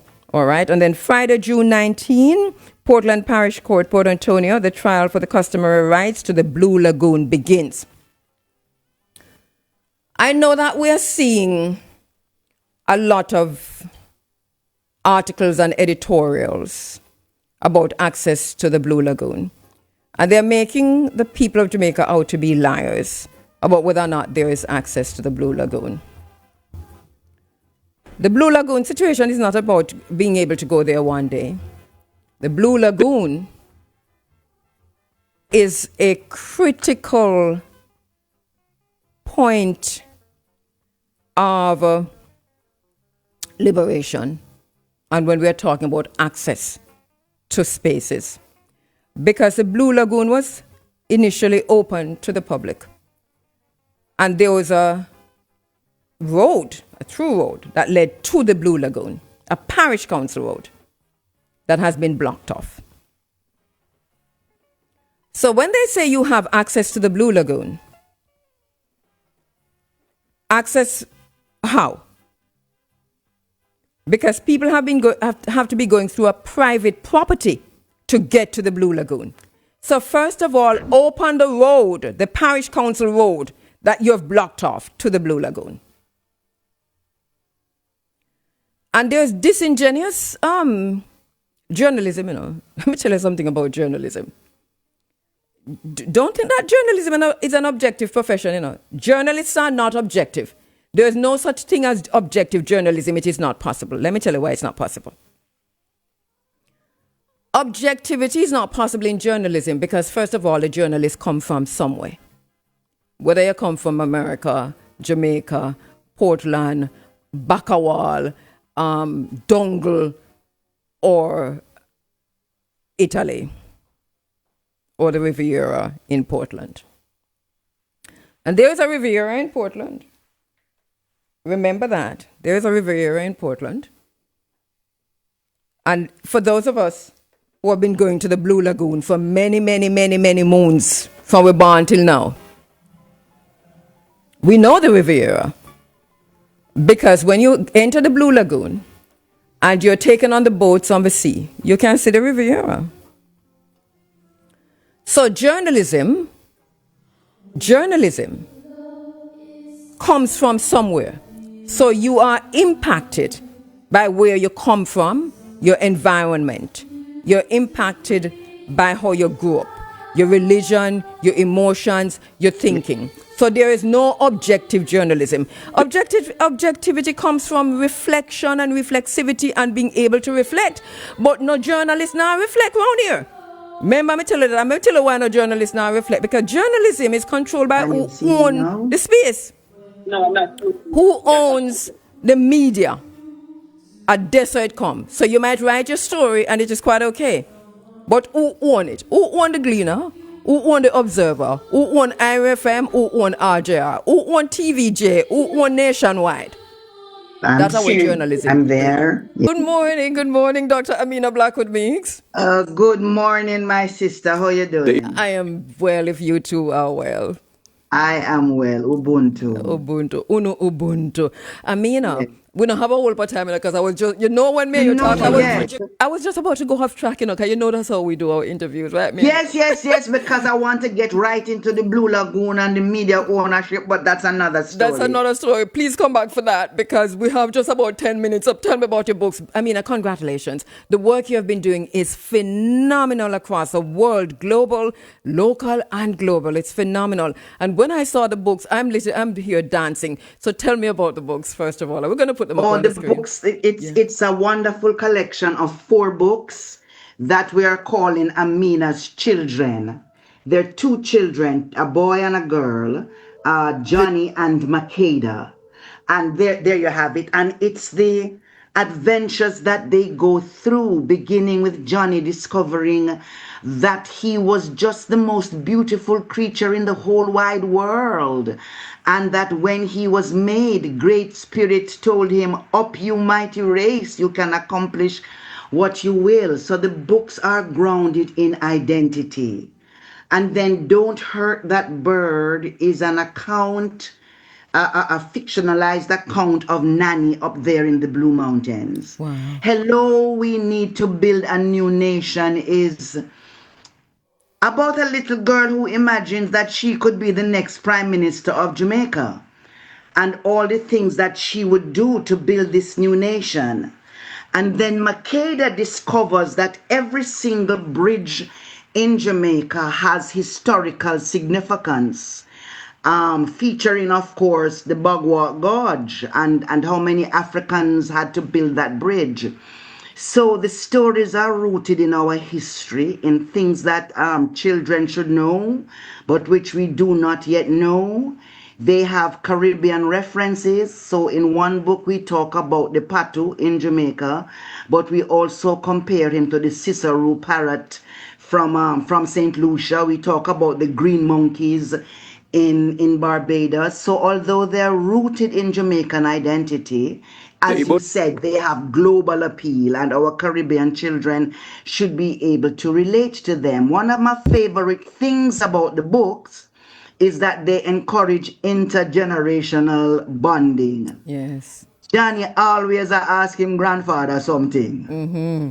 And Makeda and our mother and our grandmother always talk about something. Mm-hmm. And each book has an activity segment. Yes. So you can do it in class with your teachers, you can do it by yourself, or you can do it at home with whoever is your family, because we know our families are diverse. Yes. The books are meant for the age group 8 to 11. But so that's upper primary school. But we also tested them on first formers. You need to test them on Who adults too because absolutely love the books. yes, I know. Because I encourage them to explore, like Cliff Twang, for example. This generation of first formers have never heard of Cliff Twang. Don't know what you mean when. Mm-hmm. You just froze there. We lost you for a minute there, Amina. I hope that will get you back. It's a freezing situation. But the books are available, and then until Amina comes up back, the books are available and they are supplementary reading. That is something that we must bear in mind also. There you go. You're back. Yes. So I was saying that the books were meant for the age group 8 to 11. That's primary school. Yes. But we found that first formers and some second formers enjoy the books. And I was giving the example of You Cannot Cross It, Cliff Twang, which for me is such an important cultural moment in language, in weather, in everything. And one of the books actually gives some of the links to that whole episode and floods that our children are able to explore. So it's pick up in your hand, but you can go from the references to what's on the internet. And did you hear me say that the books also encourage intergenerational bonding? Yes. Right. And how the conversations between the children in the book, and the adults, the grandparents, and Very parents and so important. on. Very important. When people say what's happening to our children, I say there's nothing wrong with them that fixing myself can't fix. We try to fix. So you have more time? Yes, I have about 4 minutes. So no, I'm going to give it to you, Amina, so without interrupting, because I realize when I interrupt you, we have a situation where it freezes. So I'm going to give it to you, but also just remember to tell us there where we can get the books. And I want to know, what does it mean, supplemental readings in the schools? Okay, that's very important. So the recommended or the prescribed readings, I don't think many people know that the Ministry of Education actually provides books free of cost to grades 1 to 4. I think when you get to grades 5 and 6, I could be wrong. There are some books you have to purchase for your PEP. The supplementary list now, the ministry doesn't purchase it, but it goes on your book list. And then you have to go into the bookstores to buy those books. So our books have been carried by Bryans, by Sangsters, by Kingston Bookshop, by a range of pharmacies, by Ligony, Drug and Garden. And those primary bookshops have outlets outside of Kingston, let me say that. And then in pharmacies, I won't take up the time talking about all the pharmacies, because there are numbers that you can call and we deliver directly. When people say to me, I can't find your book anywhere, I say, have you checked Fimi Bookshop? And when they say, where is Fimi Bookshop? I say, anywhere you see my car. Because I always have the books in your the car. Now car, yes. here is a challenge we want to throw out to all the foundations who have an interest in identity, have an interest in reading, and have an interest in preparing a different kind of Jamaican, a Jamaican who is centered, in who they are and who can wave the flag.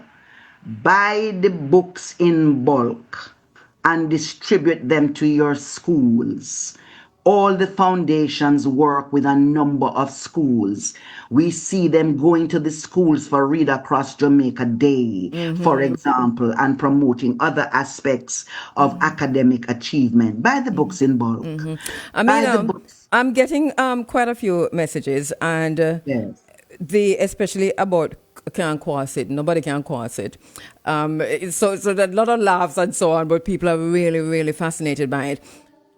You can take 2 minutes and read a little bit of it for me, please, from Outer Nobody Can Cross It book. What's the name of that book, by the way? The name of that book is Makeda Loves Bridges. My word. Fascinating. So Makeda is writing a poem, and the poem begins, no, Makeda loves bridges, abandoned bridges no longer in use.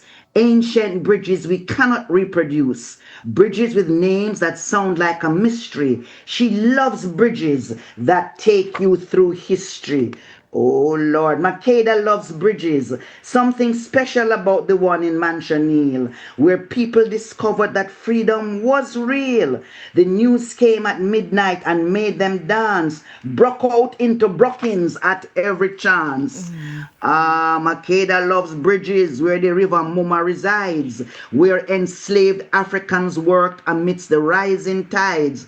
Many perished, bringing the gravel and stone so we could cross from Kingston till the river done. Now why can't I find nobody can cross it? Oh no. But look here, What if you didn't say that, would I think it's part of the book? Maybe, but that gives you an idea of how Makeda is exploring bridges. Yes. There is in fact an illustration of when the water come down in that river, that we reference how nobody could have crossed it. Right. The river bank come down, and we couldn't cross over. Nobody can cross it. And then there is the link to where you can go to see what happened and what Clifton had to say about that. My sister. All the books are multilingual. Yes. All the books slip from Jamaican into English, whatever that means. So there is no linguistic discrimination. I want to say this because since I announced that the books were approved by the ministry, many people have called me to say, but I can't get my books approved. It's a process, and I don't even like that phrase. But you know that my first children's books, That's a Good Idea, came out in 2022. This is 2026. Yes. Yes. So we've been walking the road. Yes. You call up the ministry and you find out where to submit the books. And I know because I worked in the ministry, but I follow the process. Right. So I'm telling you the process. Somebody will tell you, write a letter, put the books them in it, and send it to X place. After you have sent it to X place, you're not going to be told who has the books. Because you know, say, if you're sending your book and your book is not approved and you find out is who your book did go to, that person could be in for some bad looks from you. Right. So I followed that process. I didn't know and I don't know who reviewed my books. They must say, I listen to me now and I laugh and I say, Yeah, you can work it out. But I yes, never yes. tried to work it out. I waited and every so often I sent back to say, where are you in the process? Where are you? I'm going to leave it right there. I mean, listen, great work. The work is phenomenal. The body of work, your body of work is phenomenal. So that, no questions arise. Thank you so much, my sister. No, And we'll bless talk you again for doing soon. this. Bless Yes. you. I'm gonna go buy the book and all the foundations, supply all the libraries in your parish. Yes. And all the schools that you work with the books. Bless you, Thanks. sister. Give thanks. Amina Blackwood Meeks, as she said, uno go buy the books. Just before we go there, last week we started when we were going out. We told you about a viral stress relief doll trending on Chinese social media, and how distressing that was. So there is a stress relief doll coming out of China, and this is on China's social media, right? That people are just abusing online, and they say it is for stress relief. So the abuse is awful. It's painful to watch. You can Google it and watch if you're on YouTube with us, and Facebook and Instagram. You're probably seeing the dolls now on the screen. But since that time, there have been a whole lot of discussion about it. There is a story online that says in Natasha dolls, they're calling Natasha dolls, that Hong Kong advocates are decrying dehumanizing black baby stress relief toy that is trending in China. China's social media is heavily monitored. It is streamlined. For something like this to become a trend, then it was meant to be what exactly it is turning out to be. So the doll resembles a small child.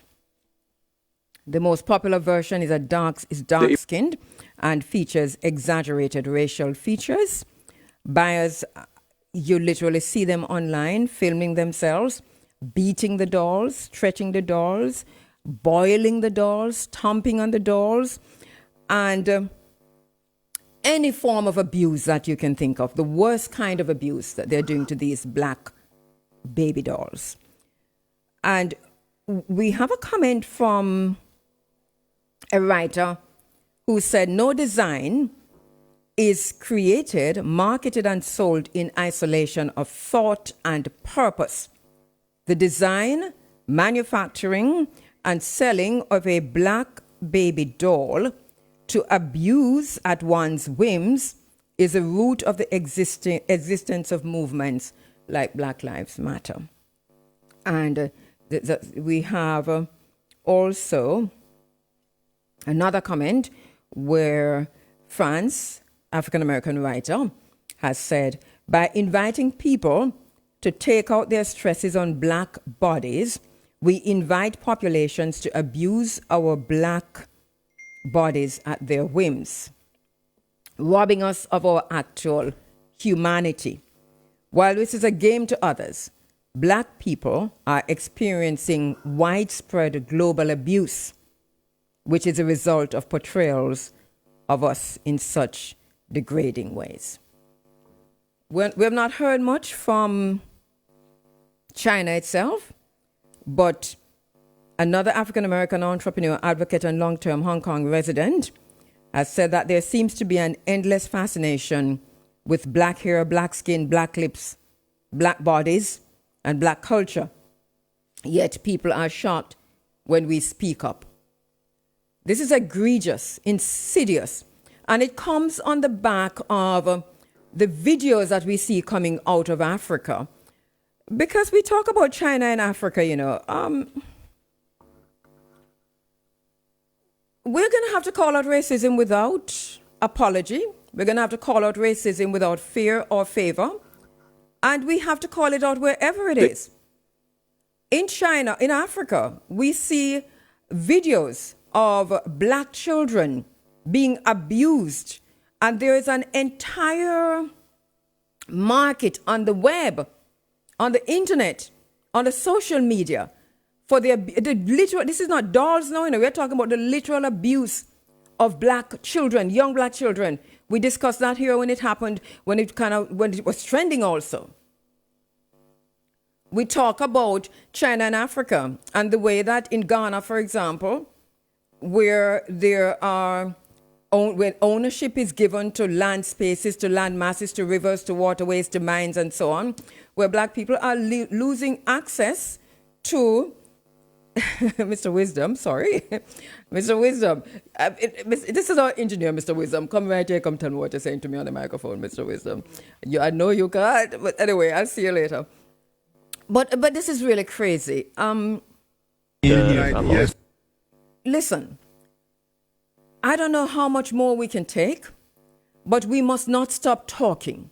We must not stop calling out racism wherever we see it. And we must also hold governments and authorities responsible when we see things like these and when we have diplomatic relations, economic relations, and other kind of relations. We must hold China responsible in all the spaces where China is. What do we mean by holding responsible? We can do it through diplomatic means. We can do it through journalism. We can do it through conversations, but we have to raise these issues. This is racism at its highest. We have accounts in Jamaica of workers in establishments who are abused. This is another situation. So it's not an isolated incident. There is a kind of insidious racism coming out of China against continental Africans, diasporic Africans, black people wherever we are, that we're going to have to face, whether we want to face it, yes or no. The time is coming when we're going to have to face it, and I don't know you can watch this and not face it. Dale Haslam, Bernard Fagan, Leon Duncan, Shanae Nicholson. For the Hard Way is a talented Jamaican ensemble that brings together decades of musical experience, education, and passion. The group features bassist, I'm going to let them introduce themselves, right? They're in the house. Collectively, the members have performed and recorded with renowned artists, including Jimmy Cliff. They have performed and recorded with Jimmy Cliff, with Ernie Ranglin, Uncle Ernie, with Monty Alexander, with Barrington Levy, with Queen Africa, with Tony Rebel, Justin Hines, and that's just to name a few. Their careers have taken them from classrooms and recording studios to cruise ships and international stages. And if my memory and my eyes serve me right, I think one of them was performing until late last night. I'm just saying. So I'm going to go to them for the hard way. Dale, how you doing, my brother? Good, man. Good. Dale is pretty low, even though we... Yeah, I'm good. Okay, brilliant. I see you. Wow, look at that. Look at that. No, listen. If you're not watching this online, we're online. And if you're listening, fine. Continue to listen on the 107s. But please to turn on a TV or computer or phones to just check out what's happening in the studio. So Dale, I'm going to throw it to you so you go through and introduce the group. I'm very, very pleased to have you in studio. It's going to be an acoustic session for a little while, for over an hour. We're doing an acoustic session. Go ahead, Dale, introduce the group. Yeah, man, my name is Dale Aslam, bass guitarist. But, I'm a multi-instrumentalist, a music teacher. Travel the world with many great artists. Can I just say, I'm sorry to interrupt. For me, it's very low. So I'm just saying low? this for The Ebola. You hear me now? Yeah, I'm hearing you. It's pretty low, and there's a hum, but there's a hum on the microphone, and it's also pretty low. But and that's from my end, so I'm not quite sure if this is what's happening generally, but this is the situation. But go ahead, Dale. Yeah, I'm Dale Aslam, music teacher, bass guitarist who have traveled all over the world with many great artists like Muta Baruka, Jimmy Cliff, Mr. Ernie Ranglin, just to name a few. And we have Bernard Fagan, we know him as Jigsy. All right, pass the mic. Yes. Jigsy. Yes. Jigsy, before you introduce yourself, you know what you performed last night, you late? Yes, I was. Okay. Come in home and see you. Come and watch your whole performance. I do a TikTok live every evening. I saw you. I was watching. All right, but go ahead. Go ahead. So my name is Bernard Fagan. Everybody call me Jigsy. Everybody know me from Ocean's 11 and Mongoose in Ochoa's vicinity. Yeah? Yes. And I'm a bassist and also a guitarist. So most of my time is between both of those instruments. Okay. So during my touring period, I was bass player for Justin Hans and the Dominoes. I also work with Papa Kervin in Germany, you know. Yes. Actually, when I teamed up with Papa Kervin, that's when we did that song, Call Angola. I'm the bass player for Call Angola. Oh, yeah. There you go. Yeah, so all right. I've been around. I know. Currently, I'm working on the cruise ship. I'm doing my acoustic singing job on the cruise ship. That's what I'm doing right now. Brilliant. So I'm just here now for some vacation time. Mm-hmm. And I'm happy that you could make it to the studio. I'm quite grateful. All right. Pass the mic. So who we're passing the mic to? Yeah, go ahead, Shanae. Good day. My name is Shanae Carlson. I am a vocal major. Mm-hmm. I am now a student at the Edna Manley College pursuing. I know Shanae is very, very low. Can I just say that? I know she is a student at the Edna Manley College pursuing my singing career. Okay. Thank you, Shanae. We look forward to hearing you today. All right. Who are we passing the mic to? Leon Duncan. All right, Leon. Good morning, everyone. My name is Leon Duncan. People call me Mandela. I'm a bass player. And look on the bass guitar. Goodness gracious me. Peter, you can't just make us see the whole guitar. Yes, man, we only see them things in other movies. Wow. We're happy to see this in the studio this morning. Yes. So yeah, I play the electric bass. I play the upright bass, guitar, keyboards. I teach at Alpha, part-time, and on the North Coast. And I've played with Ernest Ranglin. I toured with Monty Alexander. Very low. Anika Mosey. Yes. Pina Africa and a few other people. And it's a pleasure to be here this morning. We're very happy to have you with us. So you call that the standing bass guitar? Upright bass guitar? Upright. Yes. Look here, the upright. Look here, beg a Lord to play the upright bass guitar this morning. Remember me tell you. All right. So it's over to you. Over to you now, right? That's a group? Yeah, man. We're gonna start. All right. So please to start. And I hope the microphones are okay because you're pretty low on this side. But I'm throwing it over to For the Hard Way. The lines are all blowing up. Thank you so much. Don't go anywhere because in the middle of all of that, we have a beautiful sister, Alia Alexander, and she is an extraordinary poet. She's an agriculturist. She's an educator. She is the current representative for St. Anne for the Farm Queen competition 2026, and she is a recipient and teacher at the 4-H. It is RYEEP, right? Starter program recipient and teacher at the Pimenta International Academy. She is a graduate of the College of Agriculture, Science and Education, where she obtained her bachelor's degree in agricultural education. With her passion for agriculture and enthusiasm for educating others, she made her mission to publish 3 books in the years 2024, and she's going to be reading from Cries of the Soul, which is a poetry book about different life experiences. She's also written about careers in agriculture with coloring books and so on. And she's also live in studio. She is in Studio B. Not quite sure if you're seeing her yet, but she is on camera, ready to go. My sister, Alia Alexander, how you doing? I'm doing quite good. How are you? We're well, my sister. We're well. Great to see you. You're looking fantabulous. All right, go ahead. I'm going to throw it to you. You're going to be reading from Cries of the Soul, your poetry. All right, so the first poem that I have right here is called Get a Report, which probably will not be a part of Cries of the Soul that you have, but it's one of the additions that I've made over the past incident that has happened, which is Melissa. So, all right, and if you hold the mic just a little closer to your mouth, then we'll hear you much better. Okay. Good. Can you hear me better now? Much better. All right. So, Get a Report by Alia Alexander. There was a house on a stone. Anybody drive past? Could have missed that. Roots rock reggae was the hit spot. But Melissa come and boof, buff that. Everything flat like when Rihanna did sing, Where's My Heartbeat? Flat line like EKG. Not to be dramatic, but it did pain me. How much memories and good times. The one place where everybody come and run pot. Play 1, 2, 3, red light and hopscotch.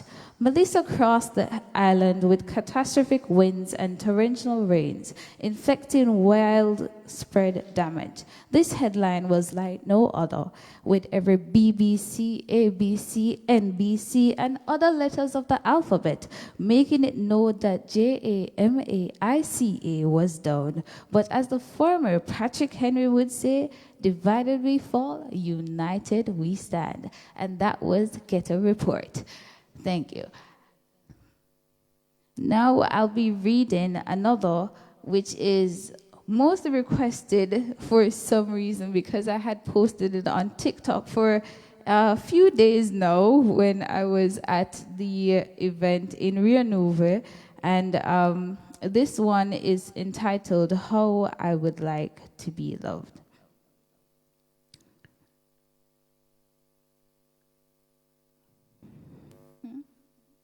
Okay. Sorry about that.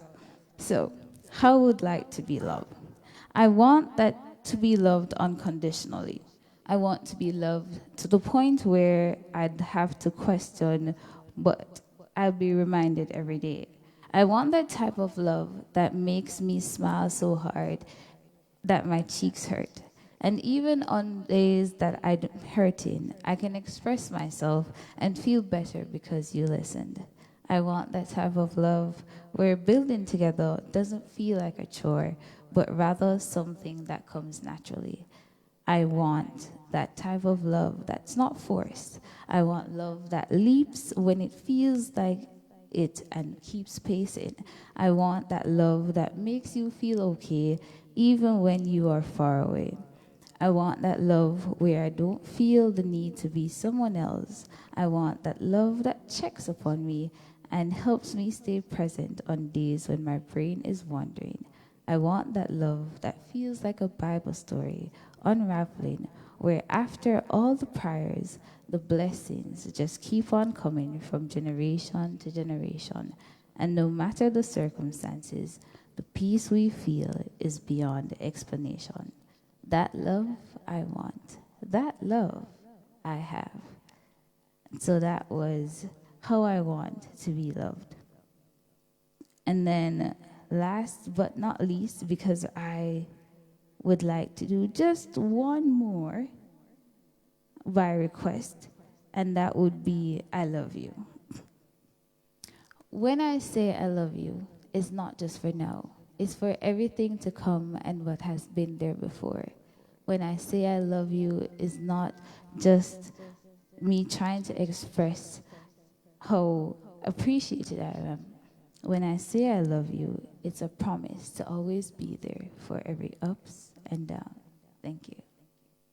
Wow, thank you so much. Thank you so much, Alia Alexander. Beautiful, beautiful poetry.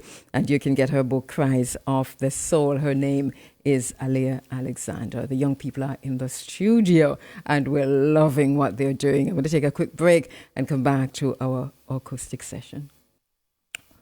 So in the next segment of the program, going to be we have some special guests in studio, some tiny ones. All right, from the Minimis St. Mary Heritage Queen competition, and they're just passing by. No, they're fully booked. They were booked to be on this program, and they're in studio right now with their parents and their teachers and their guidance counselor. And when we say Minimis St. Mary, we mean Minimis St. Mary, the director, guidance counselor of Retreat School, Retreat, is it primary or Retreat High?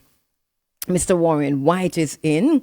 The contestants are in. And they are really Minimis St. Mary. Look at the little bit of what time they wake up to get here so early. They're very tiny, Peter. What time they wake up? No. I'm very happy to have them in studio. Look at them. Oh, they're beautiful.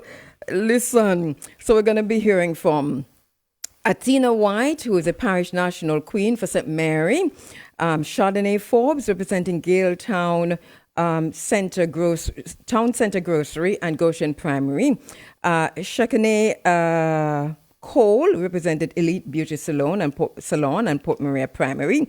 Lanisha White representing Shanet's Class of Fashion and Liberty Learning. You know, so I'm going to introduce themselves. Watch them. No, listen, I cannot bother with them. You want to see all them over there waving. Look at that. Give them the mic. Look at that. Brilliant. Let me have them introduce themselves. Let us start with, are you starting in the middle? All right, go ahead, because you're going to pass the mic down and then pass it back up.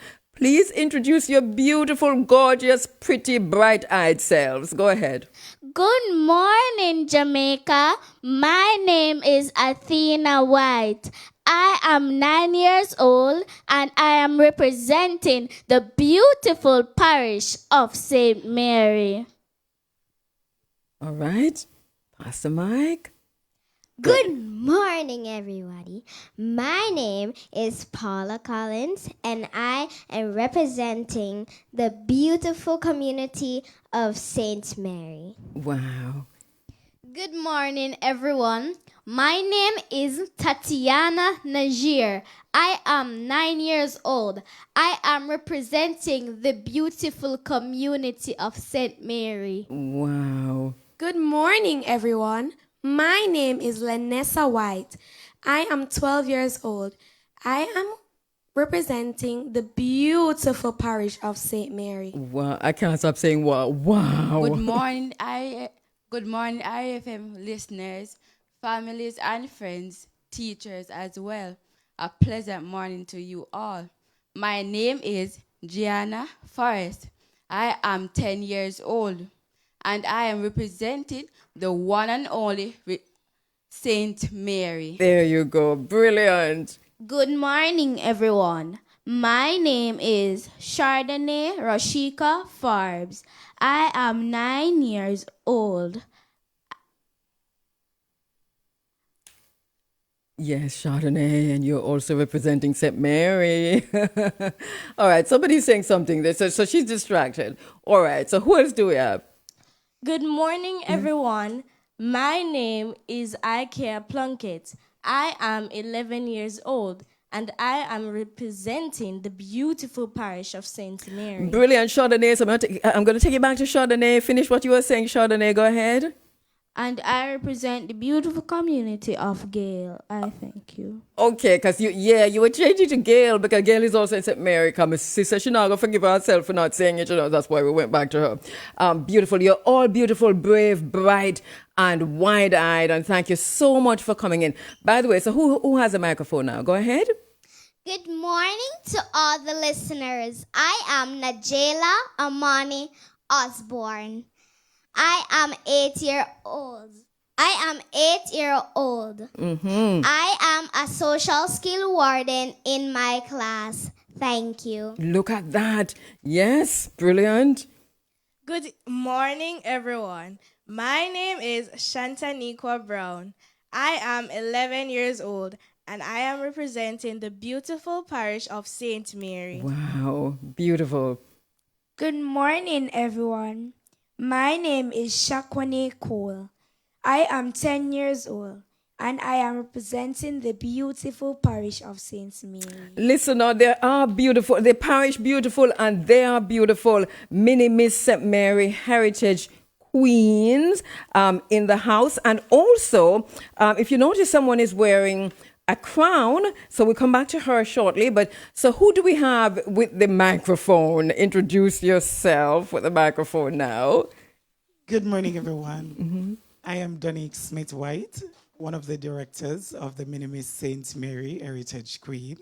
And we are here with the beautiful ladies, the wonderful ladies. They're so amazing, little bit talented and gifted, and very culturally aware. Wow. So we want that to go out. And they are so confident. We can't afford to miss It is that. true. And you come here to take on a job because you sound like a broadcaster, radio announcer, TV announcer mixed up in one. All right, well, thank you. Great work. And who's standing beside you? Okay, good morning. I'm Warren White. I'm one of the directors of the Minimi St. Mary Heritage Queen. Yes. And indeed, the young ladies are very talented, beautiful, and that's one of the reasons why I'm here to give my service, because it's all volunteerism, and we're Yes. so happy to be here this morning. Thank you. All right. So tell me, Miss White, about you have the microphone. Tell me a little bit about the competition. All right, so the competition is a franchise from Damien Duckett's production, where it started here in St. Anne. But then Mr. Duckett decided that he's going far and wide with it. Yes. And he sent it out into the other parts of Jamaica. So St. Mary had decided to be a part of SAME, and we started out last year. That was the Yes. first time we had this competition where it is national. Yes. And when we went there, St. Mary came out on top whoppingly. Whoppingly. I tell you, these girls, Yes. not even these girls, but Yeah. you know, Atina went out there with a little age and a little voice. And Yes. I tell you, she shelled down the entire parish. And listen, other I've heard about places. her, you know. Let me tell For you. example, I had Mr. David Wilson from Rainover Village call me a long time and tell me, said, listen, you have to meet this young lady. I tell met you. her, and then we call everywhere for find her, and then we never find her. But have anyway, her this we morning. have her, Athena. Morning again, Athena. Listen, Athena, she's coming up shortly. Okay, great. Congratulations. Thank you. Right. Listen, tell me about the competition last year. How difficult or challenging was it? Was it difficult at all? No, miss, but it was very, very exciting. We went on a glass bottom boat road, a glass bottom boat sea ride. Okay. And that was the thing you remember more than anything else, right? Yes, miss. All right. And Heritage, tell me now about what did you do? What were some of the things that you had to do to win this competition? Well, we had to do a parish project. My parish project was at the Ritchie Branch Library. I did a reading corner because most of the children do not like to read in the boring spaces. So I carried a mat, cushions, and some other things so it can be comfortable for them. Okay, brilliant. That is really good. Is the reading corner still there? Yes, miss. Okay, and that is your doing.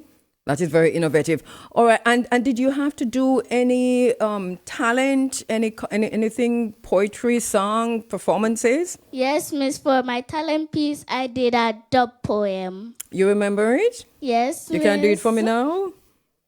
Or you never come prepared to do it? You didn't come? All right, do it for me, man. All right, there you go. Mr. Guys, one ipa pasa. Uno na ear say St. Thomas finally get KFC. Mid-year, St. Thomas finally reach pan the map. But that no bother we, cause St. Mary are the big deal.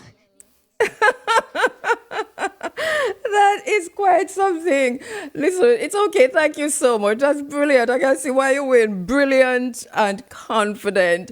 Miss White, that was quite something.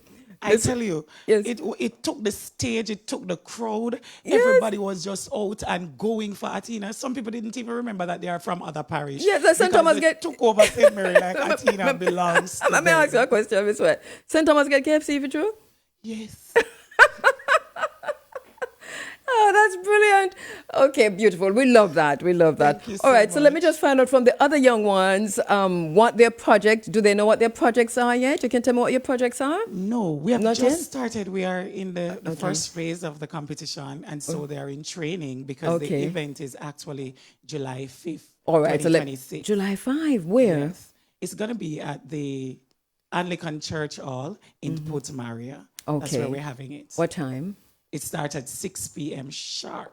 So all of we must make sure so we reach in time. Everybody needs to Yes. be there. Yes. Everybody right across Is it free for Jamaica. entry or do we have to pay to go in? No, it's not free. It's a paid event. It's a paid event? $1,500 for adults Right. and $1,000 for children. Okay. And we ask that you come out and support it. And so the children are looking forward for same. And that is, once again, it's July 3. 5th. Sorry, July 5. July 5 Yes. at the Anglican Church Hall in St. Mary, in Port Maria. Right. Right. And it's and once again, entry fee is 1,000. 1,000 pre-sold Right. for children and 1,500 pre-sold for adults. All right. So let me just go down the line now and ask them what they're looking forward to most in the competition. What are you looking forward to most? Anyone want to take that quickly? I'm looking for the enjoyment of this competition. All right. Anybody else want to say what they're looking forward to? All right, what you're enjoying most. Okay, go ahead. Yes, go ahead. I am looking forward to take the crown for Mini Miss St. Mary Heritage Queen 2026. All right, see there. What you looking forward to most? I am looking Brilliant. forward to winning this All right. competition. See, let me take back the question, because listen. I am looking forward Yes. to go to the finals. There you go. All right. I'm looking forward to actually understand our culture. Okay. All right. I am looking forward to winning and to making it to finals and being our next Miss World. Look at that. All right. I'm looking forward to winning this competition and taking the crown from Athena. Athena. It's not like Athena. I'm looking forward to be in the top 3 Mini Miss St. Mary Heritage Queen. Brilliant, brilliant. Yes. We're finished? Okay. And where in St. Mary are you from? I'm from Retreat. St. Okay. Mary. Are you all from Retreat area or different places in St. Mary? All right. Tell me where you're from. I'm from Stewart Town. Okay. I'm from Wellington. Where is Wellington? In Penn. In Top Penn. In Top End. Okay. I'm from Stewart Town. Stewart Town, right? I am from Retreat Content. Okay. I am from Crescent. Crescent in St. Mary. That is near to Hampstead? No? Jackson? Miss. Is it near to Jackson? No, miss. Okay, all right. It's close to Orocabessa. Orocabessa, okay. I am from the beautiful community of Broadgate. Okay, yeah, but that's further up, okay. Broadgate is like near to Anota Bay, right? Junction that way? Yes, miss. Okay, brilliant, sister. I am from Port Maria. Port Maria.